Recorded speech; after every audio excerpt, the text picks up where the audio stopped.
IIT के लिए पढ़ो चाहे ऑनलाइन या ऑफलाइन, बट बात हो जब रेलेवेंट मॉक टेस्ट की, select Mathongo for the win. The most result producing JEE main test series with most 99 plus percentilers. Mathongo bole to the choice of toppers. Join the test series now. Hello students, a very warm welcome. I hope you are enjoying the PYQ series. Thanks a lot for giving all the love and support to this particular series. But before we move forward, we request you to please comment about how you are utilizing this series. बहुत सारे बच्चे शायद use कर रहे हैं but convey नहीं कर रहे हैं. Please convey that, because do not make it a one sided communication कि सिर्फ टीचर हार्डवर्क कर रहा है. टीचर को भी देखो हार्डवर्क करने में कभी दिक्कत नहीं होती है, प्रोवाइडेड अगर उनके हार्डवर्क को पता चले कि भैया इससे बहुत सारे लोगों का फायदा हो रहा है, तो यार बहुत ज्यादा मोटिवेशन मिलता है उस काम को करने में. तो please do let us know in the comment section, hit that like button, that will show us that you really want the series to grow and keep on working on that.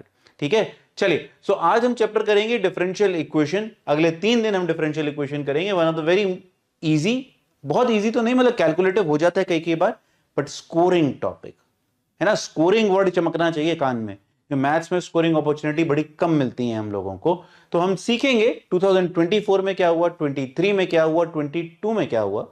और Prince sir, जैसा कि आपको मजा आ ही रहा है sir के साथ पढ़ने में, वो सिखाएंगे कि भाई क्वेश्चन को कैसे सॉल्व करना है, क्या नहीं करना है, सब देखेंगे.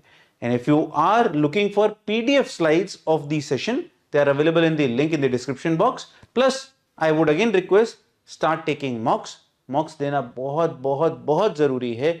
आप अगर नहीं देंगे, इन लेक्चर्स, इन पढ़ाई, क्वेश्चन से कोई फायदा नहीं होगा, बिकॉज अब टाइम आ गया है कि आप 3 घंटे का टेम्परामेंट बनाना शुरू करें. And if you are looking for a test series, अभी भी आपको टेस्ट सीरीज ढूंढ रहे हैं, तो please just look at MathonGo test series. MathonGo जो क्विजर प्लेटफॉर्म है उसको जरूर रिव्यू करिएगा, दोस्तों से पूछेगा कैसा है, तभी लीजिएगा. But I would recommend just to have a look if you have not purchase और you are looking to change the test series for JEE mains. ठीक है, चलिए चलते हैं प्रिंस सर के पास, समझते हैं डिफरेंशियल इक्वेशन में क्या हुआ लास्ट 3 साल में. God bless, keep working hard.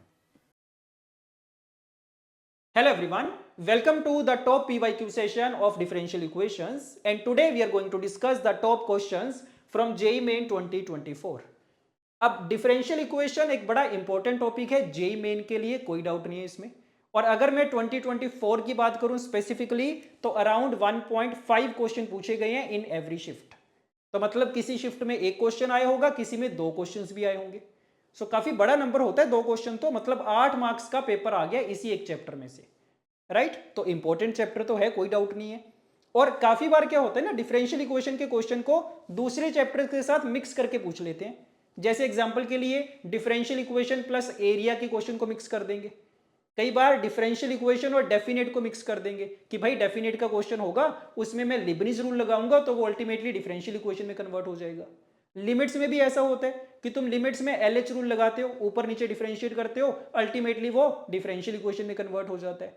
Functional equation में भी तुमने नोटिस करा होगा फंक्शंस में कि सर जब 2 वेरिएबल वाली फंक्शनल इक्वेशन होती है ना, मैं दोनों साइड पे पार्शियली डिफरेंशिएट करता हूं तो वो अल्टीमेटली डिफरेंशियल इक्वेशन में कन्वर्ट हो जाता है. यस, तो पूरे कैलकुलस में आपको डिफरेंशियल इक्वेशन की एप्लीकेशन देखने को मिलेगी. तो चैप्टर तो इंपॉर्टेंट है ये, मुझे सोल्व करना आना चाहिए डिफरेंशियल इक्वेशन को कैसे सोल्व करते हैं, राइट. और इजी चैप्टर है, मुश्किल नहीं है. कुछ गिनती की 6-7 स्टैंडर्ड फॉर्म्स हैं, अगर वो मुझे आती हैं सारी, तो I can easily solve the questions. कई बार होता है बस कि थोड़ा सा ट्रिकी क्वेश्चन आ गया या थोड़ा लेंथी कैलकुलेशन वाला क्वेश्चन आ गया, but most of the time हम इजीली क्वेश्चन को सॉल्व कर पाएंगे. ओके, तो इस सेशन का टारगेट वही है कि भाई 2024 के हमने सारे जो अच्छे क्वेश्चन थे, थोड़े ट्रिकी क्वेश्चन थे, जो स्टैंडर्ड क्वेश्चन थे, सारे वैरायटी ऑफ क्वेश्चन हमने कवर कर लिए हैं. उसके थ्रू हमारे सारे चैप्टर की, सारे कंसेप्ट्स की रिवीजन भी हो जाएगी. ठीक बात है. तो स्टार्ट कर रहे हैं सेशन, और स्टार्ट करने से पहले बस जल्दी से एक रूल बता देता हूं मैं आपको, जो मैं हर क्वेश्चन के अंदर फॉलो करूंगा. रूल क्या है कि भाई मेरे दिमाग में मैप होना चाहिए जितनी भी स्टैंडर्ड फॉर्म्स हैं. जब भी मेरे सामने क्वेश्चन आएगा, पहला काम मैं वही करूंगा, आइडेंटिफाई करूंगा कौन सी स्टैंडर्ड फॉर्म से ये क्वेश्चन पूछा गया है. एक बार अगर मैंने फॉर्म आइडेंटिफाई कर ली तो मेरा आधा काम हो गया. उसके बाद तो कैलकुलेशन बचती है, वो तो मैं कर ही लूंगा. यस, तो सारी स्टैंडर्ड फॉर्म्स एक बार मैं जल्दी से लिस्ट कर रहा हूं, देख लेना. सबसे इजी वाली कौन सी होती है, वेरिएबल सेपरेबल. यहां से स्टार्ट करूंगा मैं, देखना. उसके बाद homogeneous differential equation, then linear differential equation, मेन तो ये 3 होती है, इसके बाद बर्नौलीज इक्वेशन भी होती है, ये भी काफी इंपॉर्टेंट है, इसको भी याद रखूंगा मैं। क्या होती है क्वेश्चन के थ्रू डिस्कस कर लेंगे अगर किसी को नहीं पता तो। एक और होती है एग्जैक्ट डिफरेंशियल इक्वेशन, तो इसमें जनरली बच्चे स्ट्रगल करते हैं, बट कई क्वेश्चन ऐसे होते हैं जिनको अगर तुम एग्जैक्ट से करोगे बड़े कम टाइम में हो जाएगा, किसी दूसरे तरीके से करोगे तो ढेर सारी कैलकुलेशन बनेगी। तो ये भी अगर मुझे आती है ना अप्लाई करनी, तो मेरा काम काफी इजी हो जाएगा। तो ये 5 हमारी स्टैंडर्ड फॉर्म्स हो गई हैं। इसके अलावा कुछ और छोटी छोटी फॉर्म्स भी होती हैं, जैसे कोई ऐसी फॉर्म आ जाएगी जिसको मैं रिड्यूस कर पाऊंगा वेरिएबल सेपरेबल में, सो रिड्यूसिबल टू वेरिएबल सेपरेबल, या रिड्यूसिबल टू होमोजीनियस, या रिड्यूसिबल टू लीनियर। तो ऐसी फॉर्म्स भी आपको देखने को मिलेंगी किसी किसी क्वेश्चन के अंदर, उसकी भी प्रैक्टिस करनी है हमें, राइट? तो स्टार्ट करा जाए। Okay, let us start with the question number 1। Let's see, this is the question. Let y is equal to yx is the solution of the differential equation। ये differential equation given है, देखना start कर दिया करो उसी time पे कौन सी standard form बन रही है। यस, एक बार क्वेश्चन रीड भी कर लेते हैं सारा। y of 0 equal to 1, हमें पता है जब ये कंडीशन दे रखी होती है ना, इसका रोल क्या होता है कि जब मैं इंटीग्रेट करूंगा ना सर, वहां से जो कांस्टेंट ऑफ इंटीग्रेशन आएगा उसकी वैल्यू फाइंड करने में हेल्प करेगा ये हमारी। ठीक है, तो पूछा गया y of π/4। ठीक है, स्टैंडर्ड सा क्वेश्चन है, आमतौर पे ऐसे क्वेश्चन ही होते हैं डिफरेंशियल इक्वेशन के। ठीक है, तो देख के बताओ मुझे कौन सी स्टैंडर्ड फॉर्म बन रही है। कहां से देखना स्टार्ट करेंगे? वेरिएबल सेपरेबल फॉर्म से। लग रहा है कुछ कि वेरिएबल सेपरेबल फॉर्म में कन्वर्ट करा जा सकता है क्या इसको? क्या लग रहा है कि सर x वाली सारी टर्म्स एक साथ है, ये भी x वाली टर्म एक साथ है, ये भी x वाली टर्म अलग पड़ी है, y वाली टर्म अलग पड़ी है। तो कहीं पे भी ना ऐसा नहीं नजर आ रहा कि x और y की टर्म्स मिक्स हो रखी हैं आपस में। यस, अलग अलग ही पड़ी हैं सारी। तो क्या लग रहा है, हो पाएगा कन्वर्ट?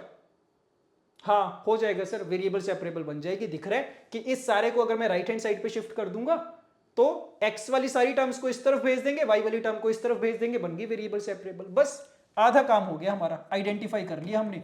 अब इसके बाद करना आता है हमें, कर दो। सो y वाली टर्म को, dy को मैं दूसरी साइड पे शिफ्ट कर रहा हूं, फिर देखते हैं। सो ये पूरा बना, this is equal to negative times of this. Yes,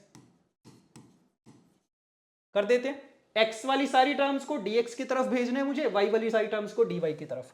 तो देखो क्या बना, एक बार ये ऐसा कुछ बन गया। तो इसके अगले स्टेप पे तो मुझे पता है इंटीग्रेशन ही करनी है, तो ये भी देखते जाओ साथ में कि इंटीग्रेट कर पाऊंगा क्या मैं। ये चीज आ गई है। यस, देख के बता दो कैसे इंटीग्रेट करें। राइट हैंड साइड तो हो जाएगी सर, ये तो tan इनवर्स में आ जाएगा, tan इनवर्स y आ जाएगा इसका। तो इसका बता दो देख के। देखने में तो कॉम्प्लिकेटेड लग रहा है, नो डाउट, बट साथ ही मुझे एक हिंट भी मिल रहा है। क्या? कि सर e की पावर tan x वाली टर्म यहां पे भी है और यहां पे भी है, और जो भी चीज रिपीट हो रही होती है ना कहीं पे भी, हम जनरली उसकी सब्स्टिट्यूशन करना चाहते हैं। तो सोच के देखो, अगर मैं e to the power tan x की सब्स्टिट्यूशन करूंगा, बात बनेगी कुछ? क्या डेरिवेटिव आएगा उसका? e to the power tan x into secant square x। Secant square x है क्या? हाँ जी सर है, 1/cos स्क्वायर x है मेरे पास। तो बात बन गई है, लग गया आइडिया कि मैं तो सब्स्टिट्यूशन से कर दूंगा। So put e to the power tan x is equal to t। Yes, derivative कितना? e की power tan x into secant square x। Right, so ये सारी चीज हमारी बन चुकी है dt। राइट, तो ये बन गया dt upon 1 plus T square, और ये माइनस टाइम्स दिस। सो दोनों के दोनों tan इनवर्स में आ जाएंगे, सोल्व हो जाएगा। कितना आ गया? ये tan इनवर्स ऑफ t आ गया, और t की वैल्यू मैं पुट कर ही देता हूं चाहो तो। So tan inverse of e की power tan x is equal to minus tan inverse y plus c। ये मेरे पास सॉल्यूशन आ गया। तो एक चीज तुमने नोटिस करी होगी कि भाई अगर मुझे डिफरेंशियल इक्वेशन के क्वेश्चन सोल्व करने हैं ना, तो इंटीग्रेशन वाला प्रोसेस तो मुझे करना ही पड़ेगा। तो इसीलिए इट इज वेरी इंपॉर्टेंट कि इंटीग्रेशन में भी हम थोड़े कंफर्टेबल फील करें। जितनी भी स्टैंडर्ड फॉर्म्स होती है इंटीग्रेशन के अंदर, वो सारी मुझे पता होनी चाहिए, तभी डिफरेंशियल इक्वेशन का क्वेश्चन सोल्व कर पाऊंगा मैं। राइट, ठीक बात है। तो ठीक है, यहां तक आ गए। अब तो मुझे पता है क्या करना है, सी की वैल्यू फाइंड कर लेंगे सर। कंडीशन तो मेरे पास है ये, so let us do this. क्या कंडीशन है? y of 0 equal to 1। क्या मतलब है इसका? कि जब x की वैल्यू 0 है तब y की वैल्यू 1 है। पुट कर देते हैं, तो e की पावर 0 कितना बनेगा? 1। tan inverse 1 that is π/4 is equal to minus tan inverse 1 again π/4 plus c। So c की वैल्यू आ चुकी है π/2।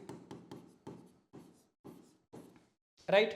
चाहिए क्या मुझे y ऑफ पाई बाय 4 की वैल्यू, तो एक काम करते हैं x को पाई बाय 4 पुट कर देते हैं। चेक करो y की वैल्यू क्या आएगी। सो x को पाई बाय 4 रखेंगे, tan इनवर्स ऑफ e बनाइए is equal to minus tan inverse y plus कर देंगे आप, एक ही बात है, चलो प्लस कर देते हैं, is equal to c, c is pi by 2। ये चीज आ चुकी है मेरे पास। चाहिए क्या हमें, y की वैल्यू चाहिए। और अगर मैं ऑप्शंस देखूंगा तो ऑप्शंस तो हमारे tan इनवर्स में तो है नहीं है, मतलब इसको थोड़ा सिंप्लीफाई करना पड़ेगा अभी। तो सोच के देखो सिंप्लीफाई कैसे करें। ठीक है, थोड़ा थोड़ा आइडिया लग रहा है। क्या करेंगे, tan इनवर्स e को अगर मैं दूसरी साइड पे शिफ्ट करूंगा ना, ये चीज बनी। याद आ गई प्रॉपर्टी इनवर्स ट्रिग्नोमेट्रिक फंक्शन में, पाई by 2 minus tan inverse x क्या होता है, कोट इनवर्स x होता है। ये आ गया। अब इस तरफ अगर tan इनवर्स है तो इसको भी tan इनवर्स में कन्वर्ट कर सकते हैं क्या, हाँ जी कर देंगे, रेसिप्रोकल हो जाता है, tan इनवर्स 1 बाई e हो जाएगा। अब ये भी बड़ा क्रिटिकल स्टेप है, इसमें भी कई बार गलती होती है, सुन लो ध्यान देना। प्रॉपर्टी क्या थी हमारी कि भाई cot inverse x is equal to tan inverse 1 by x, ये प्रॉपर्टी होती है क्या, नहीं, ये कंप्लीट प्रॉपर्टी नहीं है। ये सिर्फ तभी होता है अगर x एक पॉजिटिव नंबर है, बट अगर x नेगेटिव नंबर हो गया उस केस में क्या हो जाएगा, पाई ऐड करना पड़ता है उस केस में मुझे।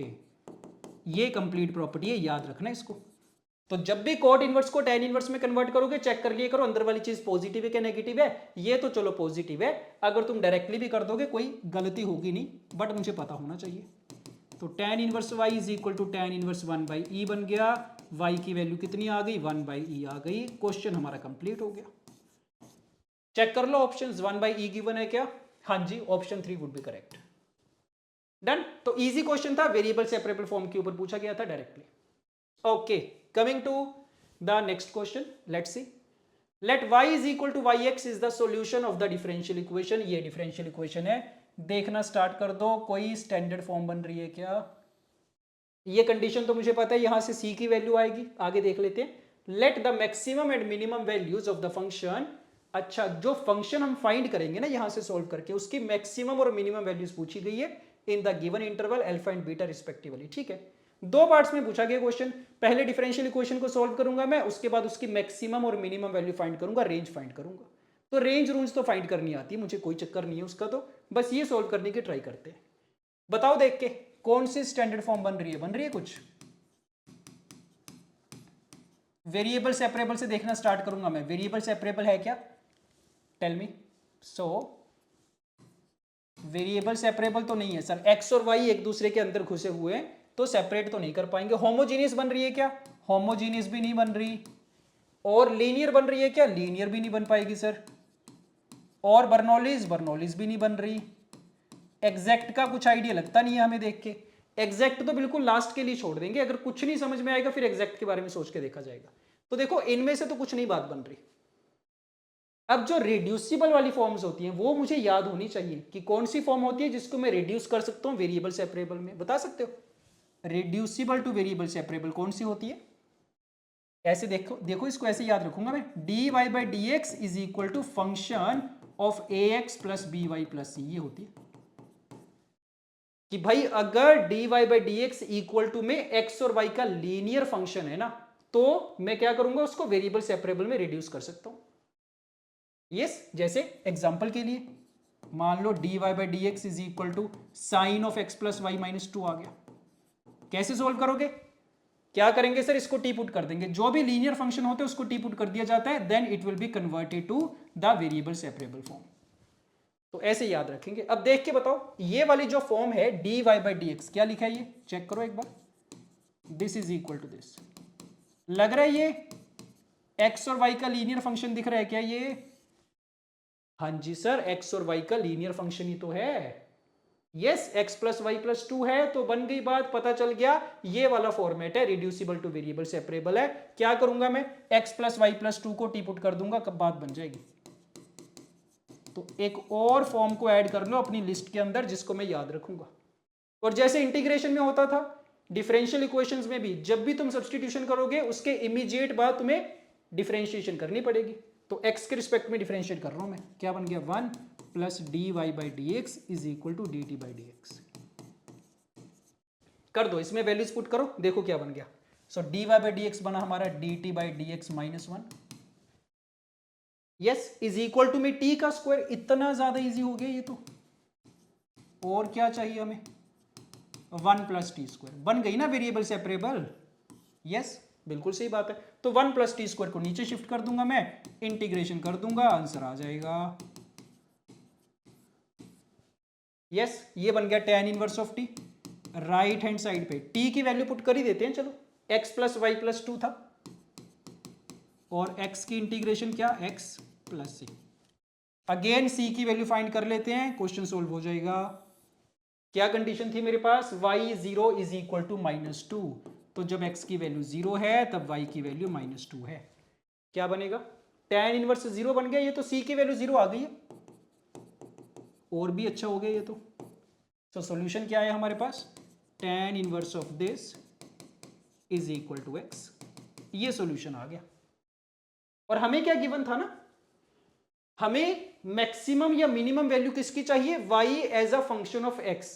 तो एक काम करते हैं, इसको थोड़ा चेंज करके एक्सप्रेस कर लेते हैं y as a function of x में। तो क्या करें, tan इनवर्स को उस तरफ शिफ्ट कर देते हैं सर, तो x प्लस वाई प्लस 2 बराबर tan x बन गया, और y की वैल्यू क्या बन गई, x की टर्म्स में ये आ गई है। तो एक पार्ट तो मैंने सोल्व कर लिया क्वेश्चन का, जो मेन पार्ट था वो तो कर लिया। नेक्स्ट पार्ट क्या है, इसकी मैक्सिमम या मिनिमम वैल्यू चाहिए। क्या करेंगे बता दो देख के, how to find the range of this function. Interval given है मुझे 0 से लेके π/3, क्या करें, लग रहा है कुछ नहीं, कुछ नहीं समझ में आ रहा सर। कोई भी स्टैंडर्ड फॉर्म तो नहीं है जिसकी रेंज फाइंड करनी मुझे आती हो ऑलरेडी।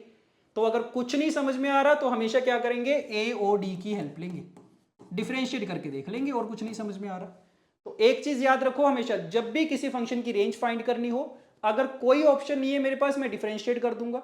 डिफरेंशिएट करके क्या होगा ना, मुझे इंक्रीजिंग डिक्रीजिंग का आइडिया लग जाएगा, मैक्सिमा मिनिमा का आइडिया लग जाएगा, सब कुछ पता चल जाएगा फंक्शन के बारे में। अगर मैं चाहूं तो उसका ग्राफ भी प्लॉट कर सकता हूं, तो रेंज भी आ जाएगी, फिर बाकी सब कुछ आ गया तो डन। तो करते हैं डिफरेंशिएट, क्या बनेगा, so I will be getting dy by d x is equal to secant square x minus 1, और इंटरवल था हमारा 0 से लेके π/3। तो चेक करो कहां पे फंक्शन इंक्रीजिंग होगा, कहां पे डिक्रीजिंग, बस यही चेक करना होता है हमें। तो सीकेंड स्क्वायर x की तो सर रेंज ही 1 से लेके इन्फिनिटी होती है, ये तो 1 से छोटा कभी होगा ही नहीं, बन गई बात फिर तो इसका मतलब dy बाई डी एक्स कैसा हो गया, हमेशा ग्रेटर देन और इक्वल टू 0 हो गया। इसका मतलब y वाला जो फंक्शन हो गया वो इंक्रीजिंग फंक्शन हो गया ऑलवेज, बन गई बात। तो अगर फंक्शन इंक्रीज ही कर रहे हैं 0 से लेके π/3 के बीच में, क्या मतलब है इसका मतलब तो सर 0 पे वैल्यू मिनिमम आएगी, π/3 पे मैक्सिमम आएगी। यस, सो 0 पे y वुड बी मिनिमम और π/3 पे इट वुड बी मैक्सिमम, आ जाएगी रेंज, राइट। तो कंप्लीट करना। सो y मिनिमम की वैल्यू कितनी आ गई है, पुट कर दो, यहां पे 0 पुट करूंगा -2 आ गई। मैक्सिमम कितना, x को π/3 पुट करूंगा, tan π/3 is √3 minus π/3 -2।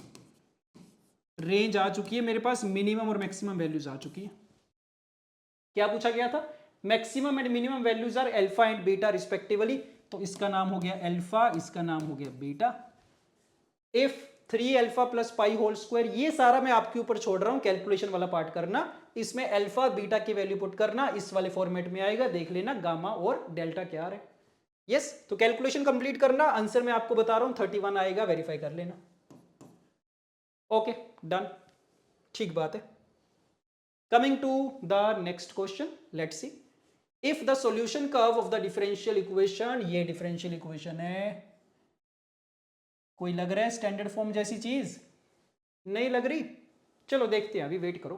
Passing through, पूरा क्वेश्चन रीड कर लेते हैं। Passing through the point 2,1, point दे दिया और ये भी दे दिया कि भाई इस टाइप का आएगा जो भी सॉल्यूशन आएगा, तो अच्छी बात है, ये तो हमारे लिए वेरीफाई हो जाएगा जब मैं सॉल्व करूंगा कि भाई इसी फॉर्मेट में आ रहा है कि नहीं आ रहा। तो अल्फा और बीटा की वैल्यू पूछी गई है, ठीक है डन। तो बता दो देख के, dy by d x equal to this, देखना स्टार्ट करो, वेरिएबल सेपरेबल से देखना स्टार्ट कर रहे हैं, कौन सी फॉर्म बन रही है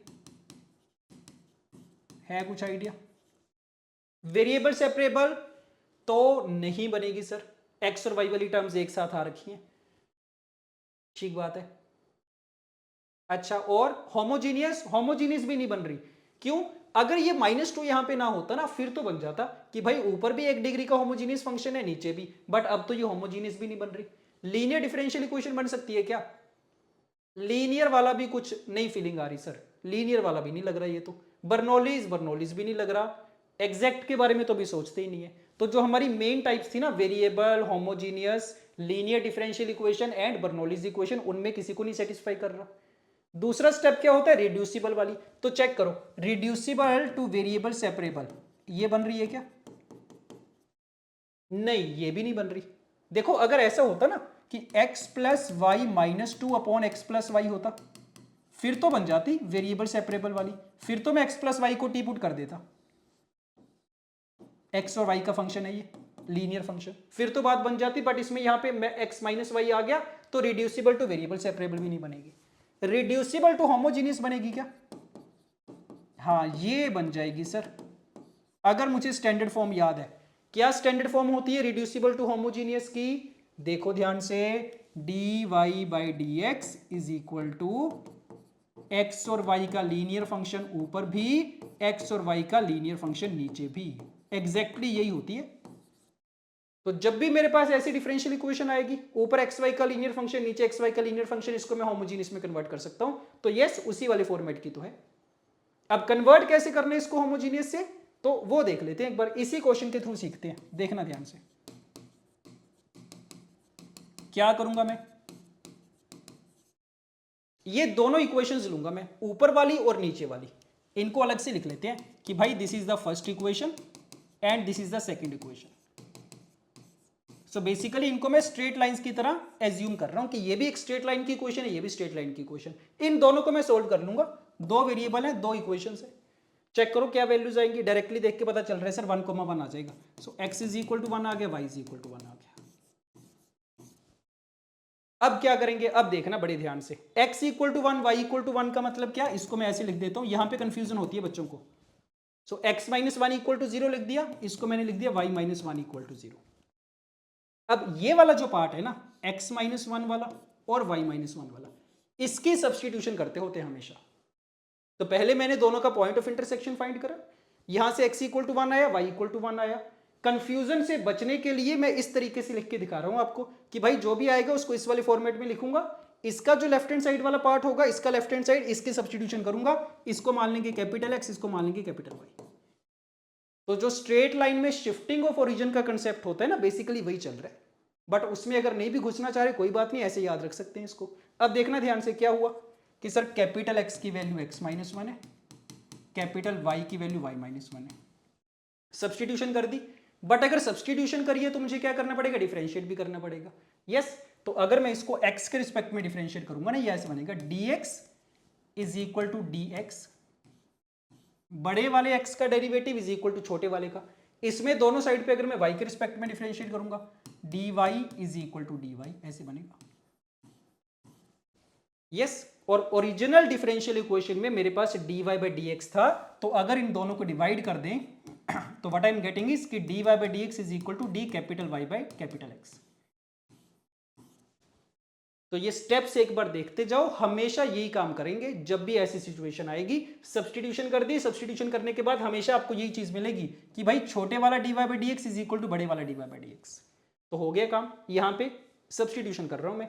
तो नई डिफरेंशियल इक्वेशन क्या बन गई मेरी, dy by dx is equal to, check करो, स्मॉल x को क्या पुट करना है मुझे, capital x plus 1, right. Small y को क्या पुट करना है, कैपिटल y प्लस 1 माइनस 2, और नीचे capital x plus 1 capital y plus 1। किस में कन्वर्ट हो गया देख लो, ऊपर क्या होगा सर, 2 माइनस 2 कैंसिल आउट हो जाएगा, सिर्फ x प्लस वाई बचा, नीचे सिर्फ x माइनस वाई बचा। हो गया हमारा काम जो हम करना चाह रहे थे। सो this is now homogeneous differential equation convert हो गए इसमें। यस, इसके बाद सोल्व करना आता है मुझे, क्या करेंगे, क्या कि sir y is equal to v x की सब्सटीट्यूशन कर देते होते हैं इसके बाद। तो ये चीज हम सबको पता है, कर देंगे, कर दो जल्दी से। So d y capital y capital x चल रहा है, क्योंकि लास्ट में जब मैं सॉल्यूशन फाइंड करूंगा अल्टीमेटली फिर से ये वाली रिप्लेसमेंट्स करेंगे हम। So d y by d x is equal to कितना आ गया, this is v plus x times d v by d x, ऐसा कुछ आ गया। कर दो यहाँ पे रिप्लेसमेंट, देखते हैं क्या बनेगा. So I am getting the equation as v plus x times this is equal to, इसमें पुट करूंगा जब मैं, तो इसको चाहो तो ऐसे सोच लो कि मैं ऊपर नीचे x से डिवाइड कर रहा हूं, तो 1 plus v upon 1 minus v ऐसे बन गया. जैसे आपको अच्छा लगे कर लेना, बस मैंने y की वैल्यू पुट की है वी एक्स की टर्म्स में. ये इक्वेशन आ गई. अब इसको सिंप्लीफाई करना है मुझे.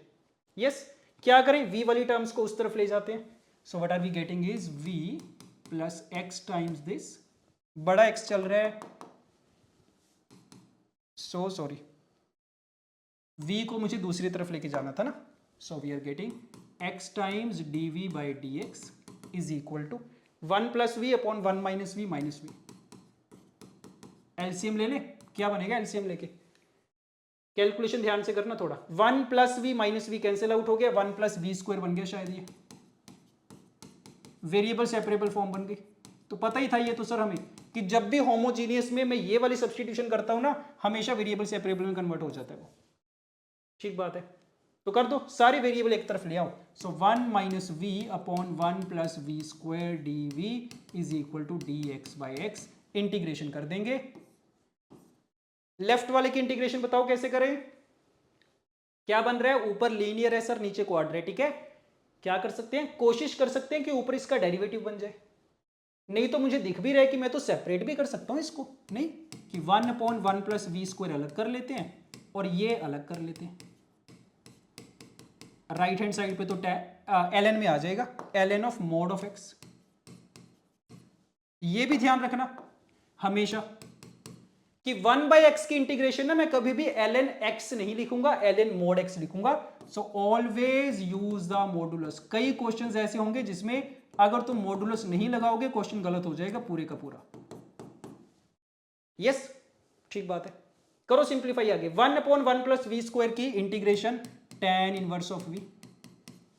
इसको कैसे इंटीग्रेट करेंगे कि सर नीचे 1 प्लस वी स्क्वायर है ना, ऊपर उसका डेरिवेटिव बन जाएगा. तो अगर मैं 2 से मल्टीप्लाई करूं, 2 से डिवाइड, सो नीचे फंक्शन है, ऊपर उसका डेरिवेटिव है. F dash x upon F x वाली फॉर्म बन गई, ln में आ जाएगा इसके इंटीग्रेशन. तो सो ln 1 प्लस वी स्क्वायर हो जाएगा. या फिर ऐसे सोच लो कि अगर मैं 1 प्लस वी स्क्वायर को t पुट करूंगा तो dt बाई टी बन रहे हैं ना. सो ये भी ln में आ रहा है. इसका तो चाहे मैं मोड ना भी लगाऊं क्योंकि 1 प्लस वी स्क्वायर तो हमेशा वैसे ही पॉजिटिव होते हैं. So 1 plus v square is equal to ln mod of x. और c लगाना बाकी है अभी, कांस्टेंट ऑफ इंटीग्रेशन. तो देख लेना, चाहो तो ln c लगा दो, चाहे c लगा दो, एक ही बात है. तो मैं ln c लगा देता हूं. जब भी ln वाली टर्म्स होती हैं ढेर सारी, तो ln c लगा देते हैं, सिंप्लीफाई करना आसान हो जाता है हमारे लिए. तो ये मेरे पास सॉल्यूशन आ चुके हैं अब. बट अभी इसमें थोड़ा सा काम करना बाकी है. पहला तो कि सर जो v की वैल्यू थी ना, capital Y upon capital X, वो मुझे रिप्लेसमेंट करनी पड़ेगी. दूसरा कैपिटल Y कैपिटल X की जो वैल्यूज थी स्मॉल y स्मॉल x की टर्म्स में, वो भी पुट करना पड़ेगा. c भी अभी फाइंड करना बाकी है. यस, तो करें क्या, कैलकुलेशन वाला पार्ट बचा है. 2,1 से पास कर रहे हैं, ध्यान देना. पहला काम क्या कर रहा हूं मैं, रिप्लेसमेंट्स कर लेते हैं सारी. तो बड़े ध्यान से देखना. कैपिटल सॉरी v क्या था, capital Y upon capital X, और कैपिटल Y क्या था, ये बना -1/2 ln 1 plus v square. v फिर से यही है, is equal to ln mod of, ये कैपिटल X था, कैपिटल X क्या था हमारा, x minus 1 and plus ln of c. और c की वैल्यू फाइंड करने के लिए let us put x is equal to 2 and y is equal to 1. देख लेना क्या वैल्यू आ रही है c की. तो x को 2, y को 1 रखेंगे, ये सारा 0 आ गया. यहां पे कितना आएगा, दिस इज ln 1, ये भी 0 हो गया, ये भी 0, सब कुछ 0 आ गया. तो सर ln c की वैल्यू 0 आ गई है. यस, दैट मीन्स c की वैल्यू कितनी आएगी, 1 आएगी शायद, या फिर ln c तो 0 ही आ गया. सही बात है, डजंट मैटर. तो ln c 0 आ गया, मतलब ये कंप्लीट सॉल्यूशन आ चुका है मेरे पास. इसको हटा देना बस. सो this is the complete solution जो हमारे सामने लिखा हुआ है. चेक करो, इसी फॉर्मेट में क्या था, tan inverse y minus 1 upon x minus 1. ठीक है, -1/2. सो बीटा की वैल्यू 2 आ गई है सर. कंपेयर करेंगे तो ln के अंदर अल्फा प्लस दिस, अल्फा की वैल्यू 1 आ गई है. ln के अंदर मोड ऑफ x माइनस 1, सारा कुछ मैच कर गया सर, मजा आ गया. अल्फा की वैल्यू भी आ गई, बीटा की वैल्यू भी आ गई. राइट, तो बन गया ना अमेजिंग क्वेश्चन. और कहने को ये तुम टफ क्वेश्चन की कैटेगरी में रख सकते हो, बट टफ नहीं है, स्टैंडर्ड फॉर्म का खेल है कि भाई अगर मुझे ये स्टैंडर्ड फॉर्म पता है ये वाली, तो I can easily solve the question. बस थोड़ा लेंथी जरूर बन गया क्योंकि पहले हमने इसको होमोजीनियस में कन्वर्ट करा, फिर होमोजीनियस से ये वेरिएबल सेपरेबल में कन्वर्ट हुआ, उसके बाद इंटीग्रेशन हुई, उसके बाद वापिस से सारी रिप्लेसमेंट्स करी गई है। डन। सो बढ़िया क्वेश्चन था। Yes, okay, coming to the next question. let y is equal to yx is the solution of the differential equation this y0 equal to 0, यहां से c आ जाएगा सर, और इसकी हेल्प से y of 2 की value पूछी गई है। तो ये सारा काम तो हमेशा सारे क्वेश्चंस में होता ही है, बस डिफरेंशियल इक्वेशन पे फोकस करते हैं कि किस टाइप की बन रही है। बता दो देख के, वेरिएबल सेपरेबल लग रहा है बनेगी, वेरिएबल सेपरेबल तो नहीं बनेगी सर। होमोजीनियस, होमोजीनियस भी नहीं बनेगी। लीनियर डिफरेंशियल इक्वेशन, देखो लीनियर डिफरेंशियल इक्वेशन को देखना ना सबसे ज्यादा मुश्किल होता है, उसमें हम सबसे ज्यादा कंफ्यूज होते हैं। तो लीनियर डिफरेंशियल इक्वेशन बड़े ध्यान से देखना है हमेशा। और एक चीज और कि हम क्या करते हैं जनरली, जब लीनियर डिफरेंशियल इक्वेशन चेक करते हैं सिर्फ dy बाई dx के लिए चेक कर लेते हैं, बट भाई कई बार वो dx बाई dy में भी तो लीनियर हो सकती है ना, तो दोनों के लिए चेक करना, x के लिए भी चेक करना, y के लिए भी। क्या पता y में लीनियर हो, क्या पता x में लीनियर हो, तो देख के बताते हैं। x में तो लीनियर नहीं हो सकती सर, x की पावर 2 भी दिख रही है, पावर 2 भी दिख रही है, तो x में तो हो नहीं सकती। y में अगर देखें तो अगर dx को मैं यहां पे शिफ्ट कर दूं dy बाई dx आएगा, और हाँ जी ये जो y वाली टर्म है सिंगल डिग्री की टर्म है, तो बन गई बात, लीनियर डिफरेंशियल बन गई है। क्या फॉर्म होती है स्टैंडर्ड लीनियर डिफरेंशियल इक्वेशन की? ये होती है, याद रखा करो, where p and q are the functions of x। तो ऐसे याद रखूंगा मैं लीनियर डिफरेंशियल इक्वेशन को कि भाई dy बाई dx वाली टर्म होनी चाहिए, एक y की सिंगल पावर वाली टर्म होनी चाहिए, और दोनों आपस में मल्टीप्लाई में नहीं होनी चाहिए। तो ठीक है, वही बात तो बन रही है, y वाली सिंगल पावर वाली टर्म है, dy बाई dx वाली टर्म है, तो बात बन जाएगी। यस, तो हो जाना चाहिए सॉल्व। स्टैंडर्ड तरीका पता ही है मुझे इसको सॉल्व करने का, कर देते हैं। dx से डिवाइड कर रहा हूं मैं सारी इक्वेशन को, और dy बाई dx का कोएफिशिएंट 1 बनाना होता है तो x स्क्वायर प्लस 4 स्क्वायर से भी डिवाइड कर रहा हूं मैं। लेट अस सी, कैलकुलेशन चेक करते जाना साथ साथ में। ये बना, यहां पे y कॉमन आएगा, ब्रैकेट में 2x क्यूब प्लस 8x आ गया, डिवाइड किससे करा हमने? x स्क्वायर प्लस 4 के स्क्वायर से। ये जो -2 है दूसरी तरफ जाएगा, अपॉन में क्या आएगा? x स्क्वायर प्लस 4 का स्क्वायर आएगा। ऐसा कुछ बन गया, बड़ी सिंपल सी फॉर्म बन गई है। और यहां से तो मुझे लग रहा है सिंप्लीफाई भी हो जाएगा कि सर यहां से ना 2x मैं कॉमन लूंगा, तो ब्रैकेट में क्या आएगा? x स्क्वायर प्लस 4 आएगा। सही बात है, तो एक x square plus 4 cancel out हो गया है। So we are getting the differential equation as this. बन गई बात। और कभी भी देख के मत घबराया करो कि सर इतनी कॉम्प्लिकेटेड सी टर्म्स आ गई हैं, कैसे इंटीग्रेट करूंगा, उसकी चिंता आपको नहीं करनी। देखने में कई बार कॉम्प्लिकेटेड क्वेश्चन लगते हैं, बट बड़े ज्यादा इजीली सिंप्लीफाई हो जाते हैं। यस, ठीक है, तो हमें क्या करना होता है? जैसे ये स्टैंडर्ड फॉर्म में कन्वर्ट हो गई, इंटीग्रेटिंग फैक्टर फाइंड करना होता है। सर कर देते हैं। क्या होता है? e की पावर इंटीग्रल y का जो कोफिशिएंट है उसको इंटीग्रेट करना होता है ना। हो जाएगा इंटीग्रेशन, बड़े आराम से हो जाएगा सर। नीचे फंक्शन है, ऊपर उसका derivative, f dash x upon fx वाली सिचुएशन है, ln में आ जाएगा ये तो। और मोड लगाने की मुझे जरूरत नहीं है क्योंकि पॉजिटिव होगा हमेशा x स्क्वायर प्लस 4 तो। और e की पावर ln की प्रॉपर्टी पता है हमें, e की power ln y is equal to y only. तो बड़ा अच्छा सा इंटीग्रेशन फैक्टर आ गया मेरा। और एक बार अगर इंटीग्रेशन फैक्टर आ गया तो मुझे पता है सॉल्यूशन कैसे लिखा जाता है डिफरेंशियल इक्वेशन का, कि भाई y into integrating factor is equal to q into integrating factor. ये सॉल्यूशन होता है ना। कर दो, वैल्यूज पुट कर दो simply. y into integrating factor is this is equal to integral, q कौन था हमारा? ये था 2 अपॉन एक्स स्क्वायर प्लस 4 का स्क्वायर। इंटीग्रेशन फैक्टर क्या है? ये है। क्या लग रहा है? हो जाएगा इंटीग्रेट? हो जाएगा, हो ही गया सर। हो क्या जाएगा? ये कैंसिल आउट हो गया, डायरेक्ट फॉर्मूला बन गया tan इनवर्स का। यस, कर दो complete. So y into this is equal to 2 times, so 1 upon 4 को लिखा जाएगा 2 का square, so x square plus a square की integration 1 by a tan inverse of x by a plus c। Yes, तो बड़ा easily solve हो गया। सी find कर लेते हैं जल्दी से। क्या कंडीशन थी? x equal to 0, y equal to 0, सब कुछ ही 0 दे रखा है। पुट करेंगे तो दिख रहा है कि सर सी भी तो 0 आ जाएगा। इसका काम खत्म हो गया। 2 भी कैंसिल आउट ही हो रहा है। क्या पूछा गया था? y ऑफ 2 पूछा गया था। So let us put x is equal to 2 now. इसमें तो गलती नहीं करते ना हम लोग कि भाई y ऑफ 2 का मतलब ये नहीं है कि y को 2 पुट कर दिया तुमने। y ऑफ 2 का मतलब x की वैल्यू 2 है, y की वैल्यू पूछी गई है हमसे। यस, तो x को 2 पुट करेंगे, कितना आ गया? 4 + 4 इज 8, और इस तरफ tan inverse of 1 that is π/4। So the value of y is π/32। Option 1 would be correct. So direct question था लीनियर डिफरेंशियल इक्वेशन के ऊपर, कुछ भी दिमाग नहीं लगाया मैंने। जैसे ही आइडेंटिफाई हो गया कि लीनियर डिफरेंशियल इक्वेशन है, जो हमारा स्टैंडर्ड तरीका होता है वो सोल्व करते गए, वैल्यूज पुट करते गए बस उसमें, right? Okay, coming to the next question.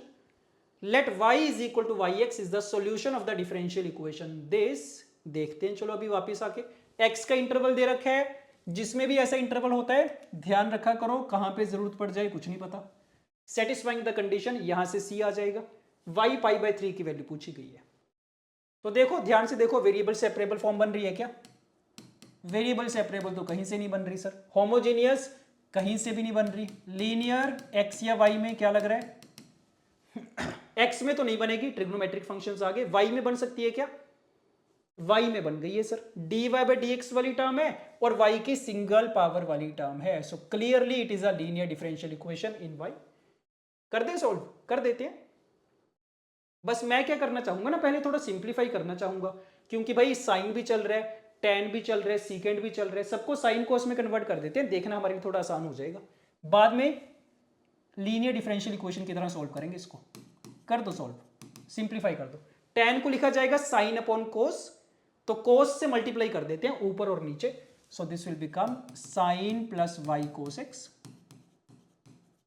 Divide में साइन एक्स का तो साइन एक्स ही है, ब्रैकेट के अंदर देखो मैंने कोस एक्स से मल्टीप्लाई किया तो क्या बनेगा? 1 माइनस साइन स्क्वायर एक्स, ये बन गया। हाँ ठीक है, काफी सिंप्लीफाई हो गया फिर तो ये। So dy/dx is equal to sine plus y cos x upon sine into cos square x. अब अच्छा लग रहा है थोड़ा देखने में। अब कर देते हैं, y वाली टर्म को लेफ्ट हैंड साइड पे शिफ्ट कर रहे हैं, क्या बनेगा? एक कोस कोस तो कैंसिल आउट हो जाएगा, तो y अपॉन साइन इंटू कोस बनेगा, और राइट हैंड साइड पे एक साइन कैंसिल आउट हो जाएगा, सीकेंड स्क्वायर एक्स बचेगा। ये मेरे पास डिफरेंशियल इक्वेशन आ गई है, linear differential equation standard form में। सही बात है क्या? कैलकुलेशन ठीक करी है हमने? ठीक है, ठीक ही लग रही है। क्या करें? कर दें इंटीग्रेटिंग फैक्टर, फाइंड कर देते हैं। Late us see. सो e की power integral minus 1 upon sine x into cos x. कैसे इंटीग्रेट करेंगे? या तो मैं कुछ सब्सटीट्यूशन कर सकता हूं सर, साइन एक्स को टी या कोस एक्स को टी, नहीं तो एक काम करते हैं ना, साइन 2x में कन्वर्ट कर लेते हैं इसको, ये ज्यादा बढ़िया लग रहा है हमें तो। और 1 अपॉन साइन 2x क्या हो जाएगा? कोसेकेंट में कन्वर्ट हो जाएगा ये तो, ठीक बात है। कोसेकेंट की इंटीग्रेशन पता है हमें? हाँ जी पता है, हो गया फिर तो। ln of cosecant minus cot होते हैं ना, so cosecant of 2x minus cot of 2x। Modulus के साथ लिखा है मैंने। और एक जो हम गलती कर देते हैं कई बार कि भाई यहाँ पे 2x है, सो 2 से डिवाइड भी तो करना पड़ेगा मुझे, तो 2 से अगर डिवाइड करेंगे ये कैंसिल आउट हो जाएगा। ये चीज आ गई है। अब क्योंकि e की पावर ln वाली फॉर्म है, तो क्या होगा कि सर -1 को ना यहाँ पे पावर में शिफ्ट कर दूंगा मैं, तो ln ऑफ 1 अपॉन दिस बन जाएगा, और e की पावर ln y तो y होता ही है, सो 1 अपॉन, ये सारी चीज आ गई। अब इसको भी मेरा कोसेकेंट और कोट में रखने का मन तो नहीं कर रहा, साइन और कोस में कन्वर्ट करना चाहूंगा मैं। करो, 1 अपॉन साइन 2x कोस 2x अपॉन साइन 2x, तो ये कुछ ऐसा बन गया। कैलकुलेशन चेक करते जाना भाई, ये सिचुएशन बन गई है। सब कुछ मॉडुलस में चला रहा हूं अभी मैं, मुझे नहीं पता अंदर वाली चीज पॉजिटिव है क्या नेगेटिव है, और मुझे पता है मुझे इंटरवल दे रखा है, इसकी हेल्प से मैं आइडेंटिफाई कर पाऊंगा पॉजिटिव है या नेगेटिव है, राइट? तो बस हो गया अब तो सिंप्लीफाई। देखो इसको देख के मुझे एक आइडेंटिटी याद आनी चाहिए। कौन सी? बड़ी ज्यादा इंपॉर्टेंट आइडेंटिटी है कि सर 1 tan θ/2 जो होता है ना, वो 1 माइनस कोस θ/sin θ होता है। वेरी इंपॉर्टेंट आइडेंटिटी, खूब यूज होती है ये। पूरे कैलकुलस के अंदर, ट्रिग्नोमेट्री के अंदर तो होती है। और सिमिलरली कोड थीटा बाई 2 क्या होता है? 1 plus cos theta by sine theta. तो ऐसे कुछ तो बन रहा है मेरे पास कि 1 minus cos theta by sine theta है, सो tan थीटा बाई 2 बनेगा, tan x बनेगा, बट नीचे बनेगा, ऊपर जाएगा तो कोट x बन जाएगा। So this will become mod of cot x, right. और फर्स्ट क्वाड्रेंट में कोट x तो पॉजिटिव ही होता है, तो कोट x ही आ गया सर इंटीग्रेटिंग फैक्टर। सो काफी ज्यादा कैलकुलेशन करनी पड़ गई मुझे इंटीग्रेटिंग फैक्टर को ही सोल्व करने में, सिंप्लीफाई करने में, बट आगे का काम आसान है। इसके बाद मुझे सॉल्यूशन लिखना होता है, सॉल्यूशन लिख देते हैं, सोल्व कर देते हैं। Yes, so the solution is y into integrating factor is equal to integral q. q कौन सा था हमारा? secant square x था, so secant square x into integrating factor dx। अब इसको देखना पड़ेगा कैसे इंटीग्रेट करेंगे, हो ही जाना चाहिए वैसे तो। ये 1 अपॉन कोस स्क्वायर है, वो कोस अपॉन साइन है, एक कोस तो कैंसिल आउट हो गया, ये भी 1 अपॉन साइन इंटू कोस आ गया सर। सेम फंडा यूज कर लेंगे, 2 बाई साइन 2x लिख देंगे इसको। यस, तो 2 टाइम्स 2 तो कैंसिल आउट हो जाएगा, ln में आ जाएगा cosecant 2x minus coat 2x, उसको मुझे पता है ऐसे लिखा जाता है, प्लस में सी, ये चीज आ चुकी है, डन। और 1 minus cos theta by sine theta, इस पे फिर से tan थीटा बाई 2 वाली आइडेंटिटी तो लगा ही सकता हूं मैं, सो ये tan x आ गया simply. So this is the solution of the differential equation. c की वैल्यू मैं फाइंड कर लेता हूं जल्दी से। क्या कंडीशन थी? x equal to pi by 4 पे y की वैल्यू 2 थी, so what are we getting? y is 2, cot pi by 4 is 1, ln 1 is 0, तो c की वैल्यू 2 आ गई है। यस, c की वैल्यू 2 पुट कर दूंगा मैं। और पूछा क्या गया था? y ऑफ पाई बाय 3 पूछा गया था, so let us put x is equal to pi by 3, check करो y की वैल्यू कितनी आएगी। कर देता हूं मैं सोल्व जल्दी से। So y into cot pi by 3, ln के अंदर tan पाई बाय 3 प्लस 2, ये चीज आ गई है। So y is coming out to be √3 times 2 plus ln of √3। Check करो मैच कर रहा है।